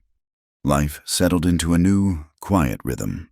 The storm had passed, and the valley was washed clean. The rhythm was no longer that of two people, but of three. It was a rhythm of late-night feedings, of dirty flannel, of lullabies hummed by the fire. Clara, her body healing, found a strength she had not known. She was a mother. The title settled on her, a warm, heavy blanket. She was no longer a disgrace. She was essential. Luke was a changed man. The hard, solitary shell was cracked, and the man inside was a man of profound, quiet tenderness. He would sit for an hour, just watching Mercy sleep in her cradle, his finger resting in her tiny, grasping hand. Word of the birth spread, as word always did. It rode out with the drifter, Silas, who had stopped by for coffee and left with his eyes wide at the sight of the baby. It traveled to Laramie. The town, which had been a solid wall of judgment, began to split. Some, like Mrs. Hemlock, saw the child as nothing more than the final, damning proof of sin. They crossed the street when Luke rode in for supplies, their faces pinched, their whispers loud. Brazen, they said, living in filth. But others saw something different. The men in the saloon, who had at first laughed at the reward notice, now spoke of Luke with a new, grudging respect. He faced down two of Whitley's hired guns, they'd say, over cheap whiskey. Sent 'em packing, and him with a pregnant wife at home. The women, the ranchers' wives who knew the hardness of the land, saw a story of survival. They saw a man who had not abandoned a woman in need. They saw a woman who had stood by her man. It was a story they understood. It was a story of the West. One day, Luke returned from town, his face set in the grim lines Clara had not seen in weeks. "What is it?" she asked, her heart sinking. "Mrs. Abernathy," he said, unloading the flour. "From the mercantile. She gave me this." He pulled a small, knitted pair of blue booties from his pocket. She said no child should face a Wyoming winter without warm feet." Clara took the booties, her eyes filling with tears. "They respect you, Luke," she whispered. "Some of them. They see what you did." "They see a woman who picked up a rifle," he said, his voice rough as he turned away, embarrassed. "They see a fighter." But the fragile peace, the hesitant acceptance, was just a quiet spell before the final, great storm. A week later, they saw the carriage. It was not a farm wagon. It was a black, gleaming, expensive carriage, pulled by two magnificent black horses, the kind that did not belong in this rough valley. It looked like a hearse. Luke was mending a harness on the porch. Clara was inside, nursing Mercy. "Clara," Luke said, his voice a low, cold command. "Take Mercy. Go into the new room. Bar the door. And do not come out, no matter what you hear." "Luke, what?" "Do it, now!" She saw his face. It was the face he had worn when Ames had arrived. She ran. Luke did not grab his rifle. He left it by the door. He stood on the porch, his bandaged hands on his hips, and waited. The carriage stopped. The driver, a man in a black coat, sat stiffly. The door opened. Judge Horace Whitley stepped out. He was dressed as if for court, a fine wool suit, a silk vest, a polished gold watch chain. He looked at the rough-hewn cabin, at the half-finished fence, at the laundry hanging on the line, with a look of profound, visceral disgust. He looked at Luke, who stood unmoving on the porch. "You," the judge said, his voice laced with contempt. "Maddox, the animal who beat my man." "He drew on me," Luke said, his voice flat. "On my land." "This is not your land," the judge sneered. "This is my land, all of it." He gestured to the valley, the mountains. "You are just a squatter, a lowlife who has corrupted my daughter." "She's my wife," Luke said. The judge laughed, a cold, brittle sound. "Wife? You think you're grunting in a dirt-floored shack makes a marriage? I'm the law here, boy. I can have you hanged for horse thieving. I can have you hanged for kidnapping." "She came here on her own," Luke said. "She's not property." "She is my property," the judge roared, his composure cracking. "She is my blood, and she has shamed me. I gave her a chance. I offered her a way back, and she stays here, with you, in this filth." "She's not here," Luke lied. "I sent her away. It's just me." The judge smiled, a predator's smile. "Do not lie to me. I know the child was born. My grandchild." He said the word as if it were a curse, the proof of her sin. He took a step toward the porch. "I am here for the child. My man failed. I will not." "You are not setting foot on this porch." "I am here," the judge said, his voice dropping to that cold, courtroom tone, "to claim my grandchild. I have a writ of custody, signed, legal. The child is of my bloodline. It will not be raised by a whore and a backwoods killer. I will take it. I will give it my name. I will protect my legacy." You'll what?" The voice was not Luke's. It was Clara's. The door to the cabin opened. Luke had told her to stay hidden. She had not listened. Clara stood in the doorway. She was not the girl he had thrown out. Her hair was braided, practical. She was wearing one of Luke's flannel shirts. She looked thin and tired, but her eyes were burning. And in her arms, she held the sleeping, bundled form of her daughter. "Clara," the judge said, his voice a snarl of disgust. "Look at you. You look filthy, ungrateful, sinful. You have thrown away everything, your name, your home, your soul, for this." "This," Clara said, her voice shaking, but clear and strong, "is my home. This is my husband. And this is my daughter." "That," the judge said, pointing a finger, "is a bastard. It is a stain on my name, and I am here to clean it up. Give me the child." "Clara." "No," she said. "Do not defy me, girl. I am your father. I am giving you one last chance. Give me the child, and I will put you in a home, a place for women like you. You will be cared for." "A prison," Clara said. "You mean a prison?" "I mean to save my name from the gutter you have dragged it into," he yelled. "Now, give me the child." He took a step, his hand outstretched, his face a mask of purple rage. Clara took a step back. She clutched Mercy to her chest. Luke had not moved. He had just watched. But now he moved. He stepped back, inside the cabin. His hand found the rifle. The click of the hammer being pulled back was the only sound in the world. He stepped back out onto the porch. He did not raise the rifle. He held it, balanced, in his hands. He looked at the judge. His voice was not loud. It was soft. It was cold. It was the deadliest sound the judge had ever heard. "You call her a disgrace one more time," Luke said, his eyes as flat and gray as winter ice. "And you'll lose more than your pride." The judge froze. His hand, outstretched, fell to his side. He looked at the man. He looked at the rifle. He was a man of power, a man of words and writs and laws. He controlled sheriffs and land and money.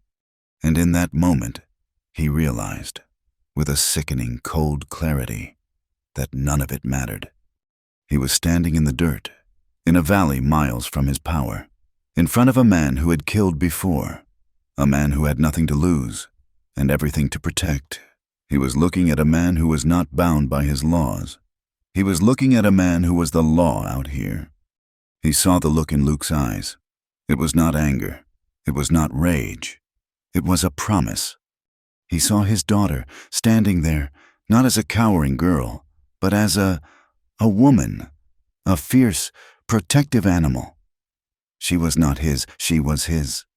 Judge Horace Whitley, for the first time in his life, was powerless. He had no authority here. He had nothing. His face, which had been purple with rage, went pale. He looked at Clara. He looked at Luke. He looked at the baby. He said nothing. He gathered the last tattered shreds of his arrogance. He spat, a thick wad of contempt, onto the dirt by Luke's boot. He turned, his back stiff. He walked to his carriage. He got in. He did not look back. The carriage turned, the horses churning the dust, and it drove away, back down the valley, until it was just a black speck, and then it was gone. Silence. The valley was quiet. The threat was gone. Clara stood in the doorway. Her legs, which had held her, which had been columns of iron, suddenly turned to water. She sagged against the doorframe, a low, wounded, animal sound leaving her throat. Luke was there. He put the rifle down. He gathered her and the baby into his arms. She collapsed against him. She broke. The sobs were not the gentle tears of a new mother. They were the great, shuddering, agonizing cries of a girl who had just, finally, and forever, lost her father. She wept for the girl she had been, for the love she had never had, and for the final, brutal severing of the tie that had bound her. Luke held her. He just held her, and Mercy, against his chest, and let her cry until the sun went down. That night, the cabin was quiet. Mercy slept in her cradle, the firelight dancing on the smooth, sanded wood. Clara was sitting on the hearth, her body aching with the force of her grief, her eyes red, her heart empty and full. Luke sat on the stool, oiling his rifle, the simple, repetitive motion a comfort. "He's gone," Clara whispered, her voice a raw scratch. "He's really gone. He won't be back." "No," Luke said. "He won't be back." She looked at him, at this quiet, strong, dangerous man. The man who had saved her, who had married her, who had delivered her child, who had faced down her father. You gave me everything," she said, the tears starting again, but softer this time. He took my name. He took my dignity. He called me a disgrace, and I believed him. I believed him for so long." She looked at her hands, at the simple gold band on her finger. "And you stood on that porch and you gave it back to me. You called me your wife. You fought for my honor. You gave me back my dignity. Luke." Luke stopped oiling the gun. He set it down. He looked at her, his wife, her face pale in the firelight, her eyes full of a new, dawning strength. He knelt in front of her, his hands on her knees. He looked her right in the eye. "Clara," he said, his voice a low, soft rumble, "I didn't give you anything." He reached up, his rough, calloused thumb brushing a tear from her cheek. "You gave that to yourself," he whispered. "You're the one who survived that snow. You're the one who went to town. You're the one who picked up a rifle. You're the one who stood on that porch today." He smiled.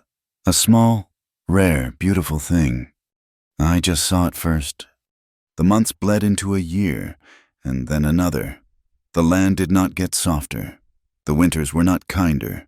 They were a brutal, white-toothed enemy, a siege that lasted 5 months at a time. The first winter with Mercy was a time of suspended terror. The cabin, even with the new room, felt like a small, fragile boat on a frozen, howling ocean. The cold was a living thing, a predator that pressed against the log walls, searching for cracks, its voice a constant scream in the chimney. Money was more than scarce. It was a ghost. Luke hunted, but the deer were scarce, and he was forced to range farther, his absences stretching into 2-day, then 3-day ventures. Clara would sit by the fire, Mercy strapped to her chest, and listen. She would listen to the wind, and to the silence that followed, and to the other, more terrifying sound, the thin, hungry song of a wolf pack, their cries an echo of the emptiness in her stomach. She would look at their dwindling supplies. The flour sack, once a proud, full beacon, was now a limp, folded thing in the corner. The salt was a dusting at the bottom of the tin. She would boil the same beans a second time, just to have something hot. But they were not being broken. They were being forged. The cabin was their fortress, and it was warm. While the world outside tried to kill them, the world inside thrived. The little family, built on shame and survival, had become a thing of fierce, quiet love. Clara found a voice. She had a small, cloth-bound journal she had bought in Laramie, and a stub of a pencil. And in the long, dark hours, after Luke and Mercy were asleep, she would write. She wrote letters. She wrote them to the mother she barely knew, the pale, silent woman who had been a ghost in her father's house. Dear Mother, she would begin, her pencil scratching in the firelight. Today, Mercy smiled. It was the first real one. It was like the sun coming up. Luke says she has my eyes. She wrote about the cold, and the fear, and the wolves. She wrote about the time Luke had come home, his face gray with exhaustion, a single, scrawny rabbit his only prize, and how he had looked at her and Mercy and said, "It's enough, for tonight." She wrote about the man who had delivered her child, who had washed her flannel, who had never once, not in all the hard days, raised his voice or his hand. She wrote, and as she wrote, the shame that had been her skin began to slough off. She never sent the letters. She did not even know if her mother was alive. When a page was full, she would read it one last time, fold it, and place it in the fire. It was not a message. It was a release. And Luke, who had been a solitary ghost, was now a father. He, who had lost one family, was given a second. He was awkward with it, at first. He held Mercy as if she were a piece of spun glass. But as she grew, his tenderness found its footing. When Mercy was 2 years old, a wild, curious thing with Clara's copper hair and his own steady brown eyes, he took her to the corral.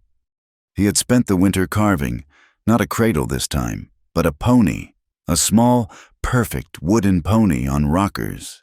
He set her on it, and her shriek of joy was a sound that cracked the winter ice. But the real pony was next. He had traded a season's worth of pelts for a small, spotted mare, old and gentle. He put Mercy on its back, his large, scarred hands holding her tiny waist. He led her around the corral, his voice a low, patient rumble, teaching her the words. "This is woe. This is walk on. You are a Maddox girl. You will know how to ride." Clara watched from the porch, her heart a full, aching thing in her chest. This was her life. This was her family. It was hard, and it was poor, and it was perfect. The news came in the summer of Mercy's 3rd year.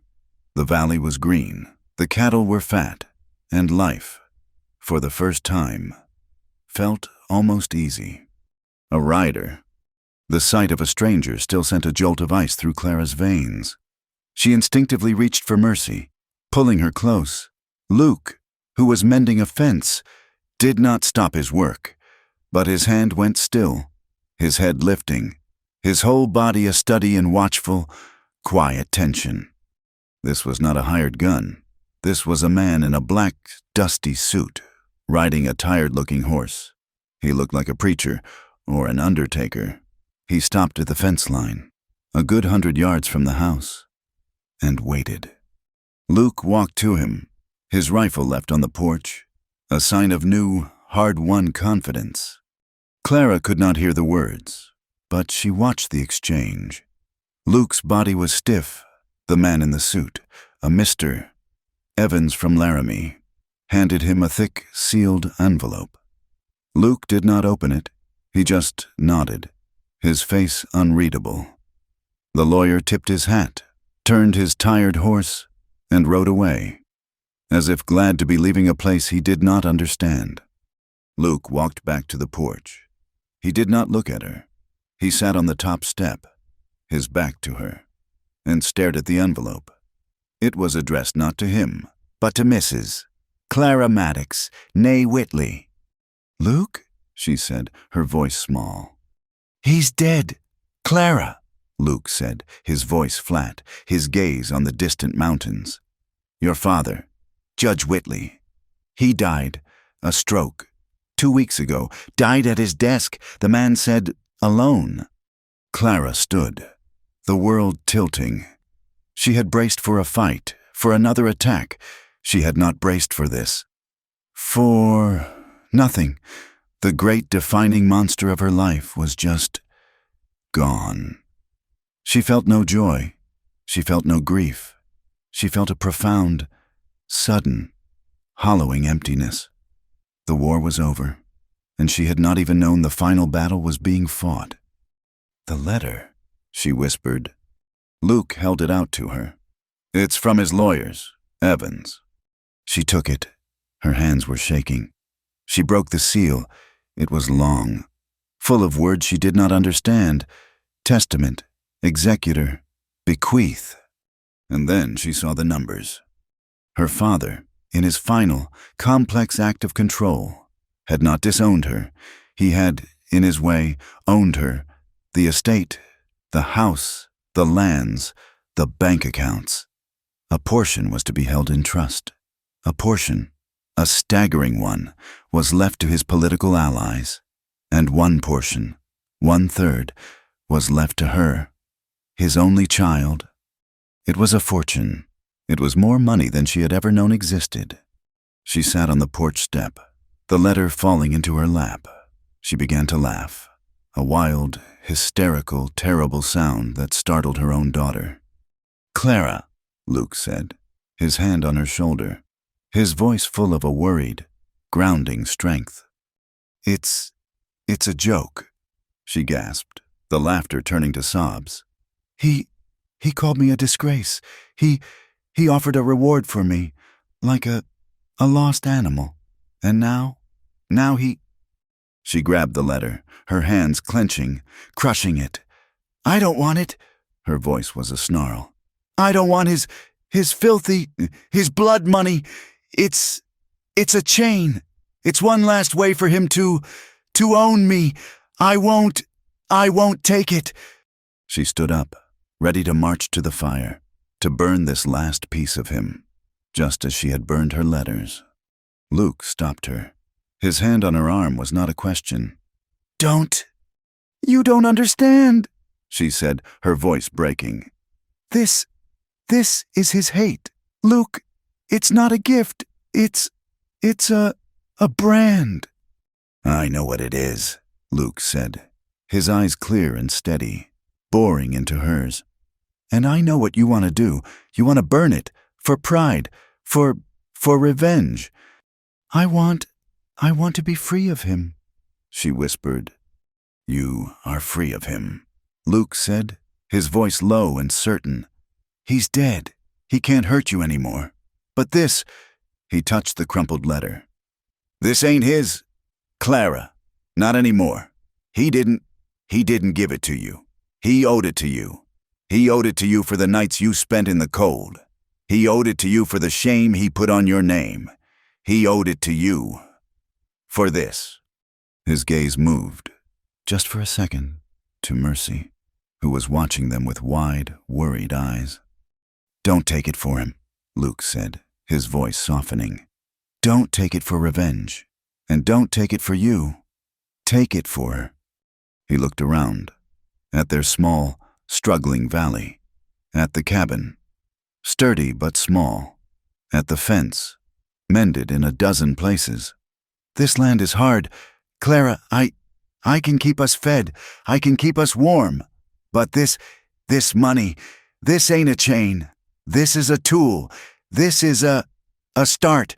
This is her future. This means she won't ever have to be cold or afraid. He let go of her arm. It's your choice. It's your name. But don't let him win. Don't let your pride do what his hate never could. Don't take away her future. She looked at the letter. She looked at her husband. She looked at her daughter. She understood. A week later, they rode into Laramie, not on a buckboard, with Clara hiding under a bonnet. They rode in on their horses, Luke on Buster, Clara on the spotted mare. Mercy sat in front of Luke, her hand in his. Clara Maddox walked into the lawyer's office, her head high, her worn dress clean, her back straight. She signed the papers. She did not sign as a disgrace. She signed as a wife and a mother and an heiress. They did not buy a new carriage. They did not buy silk dresses. They bought the valley, all of it. The grazing land to the north, the Clearwater Creek to the south, 2,500 acres. They bought a herd of 200 head of cattle. And Luke built his barn. It was a magnificent thing, red and white, larger than their cabin, a monument to a new, solid future. He hired a neighbor boy, a quiet, strong 16-year-old named Jed, to help with the herd. Jed, who had a family of his own to feed. Their life changed. The edges were no longer so sharp. There was enough. There was more than enough. There was a feeling of permanence. But the past was not a ghost that could be banished by money. It was a scar, and on cold nights, it still ached. The new barn was built. The herd was thriving. Mercy was 4 years old, and Clara woke up, her heart hammering, a scream trapped in her throat. She was in the snow. She was cold.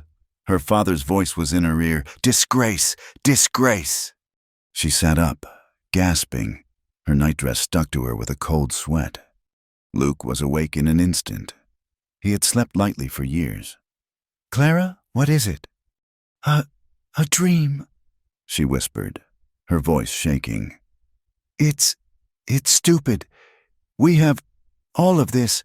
We're safe. And I still dream. She turned to him in the dark, the moonlight from the window painting a silver stripe across their bed. I still have nightmares. Luke, after all this, I'm still that girl, kneeling in the snow. I'm still afraid. Luke was silent for a long moment. He lay on his back, his hands behind his head, staring at the ceiling. The man who had been a solitary shadow for so long was now a man of substance. A man with a wife, a child, a ranch. But he was still Luke. So do I, he said, his voice a low rumble in the dark. She turned, surprised. What? I still have nightmares, he said. His voice was flat. I dream of my boy, my first boy, his fever. I dream I'm digging. The ground it was frozen, so hard. He let out a breath, a long, ragged sound. I dream of Ames, the feel of his face under my hands. I dream I didn't stop. I dream I killed him. Sometimes I dream of those two men, and I dream I pull the trigger. He turned on his side to face her. His eyes, in the dark, were a deep, haunted, honest pool. This land, it brands you. Clara, we don't get to walk away clean. We're not the people we were. He reached out, his hand finding hers in the dark. His grip was warm, and calloused and real. "I still have the nightmares," he said, his voice dropping to a whisper. "But they ain't what matters. What matters is I wake up, and the first thing I see is you."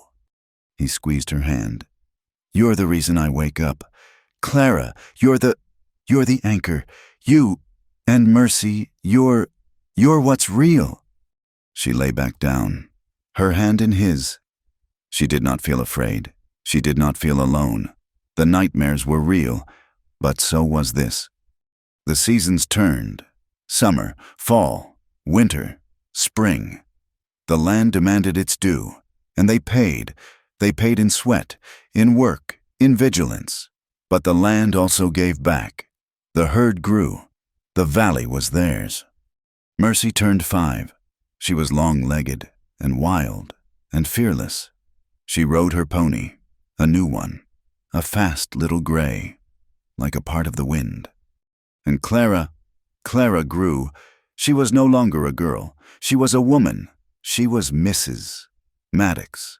The terror of her first months, the shame that had nearly drowned her, was gone. It was not forgotten. It was integrated. It was the hard, iron core that had given her her strength. She no longer walked with her head down, hiding from the world. She rode into Laramie, her back straight, and she met the eyes of Mrs. Hemlock in the street. She did not smile. She did not sneer. She just looked, a calm, steady, quiet gaze that held no shame and no apology. She was who she was, and it was Mrs. Hemlock who looked away first. She was not just a wife. She was a partner. She kept the books. She managed the supplies. She hired the new hands they needed for the roundup. She had a quiet grace, a confidence that was not loud, but was as solid and unmoving as the mountains. It was an evening in late summer. The sky was a high, aching blue. The fields had been cut. The hay was in the magnificent red barn. Clara stood on the porch, a porch that now wrapped around the side of the house, a real porch with a rocking chair. Mercy, her hair a copper blur, was in the yard, laughing, teaching a new clumsy-footed hound dog to fetch a stick. Clara was not mending. She was just watching. She was 30 years old, her face lined with a little sun, her hands strong. She saw him, a speck in the distance, riding in from the far pastures. He was not just a man on a horse.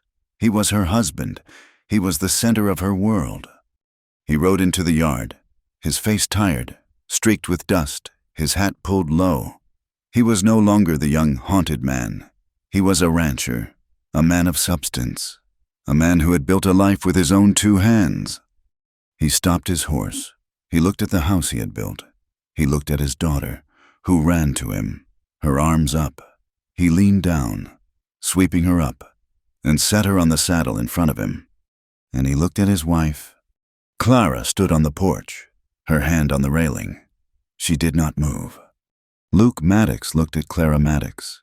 He did not need to speak. He had said all the words that mattered, in the dark, in the quiet, in the storms. He lifted his hand, and he tipped his hat, a simple, profound gesture, a gesture of respect, of partnership, of love. Clara smiled. It was not the tentative, fearful smile of the girl he had saved. It was the deep, sure, knowing smile of the woman she had become. She put a hand to her chest, feeling the steady beat of her own heart, a heart that was whole.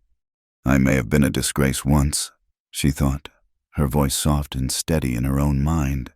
"But now I'm his wife, and I'm free." Thank you for listening to this story. I hope it found you well.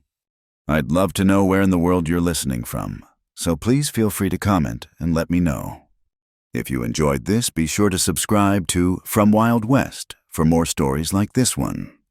And finally, please share your thoughts. What part of Clara and Luke's journey stayed with you? Let me know in English, in the comments below.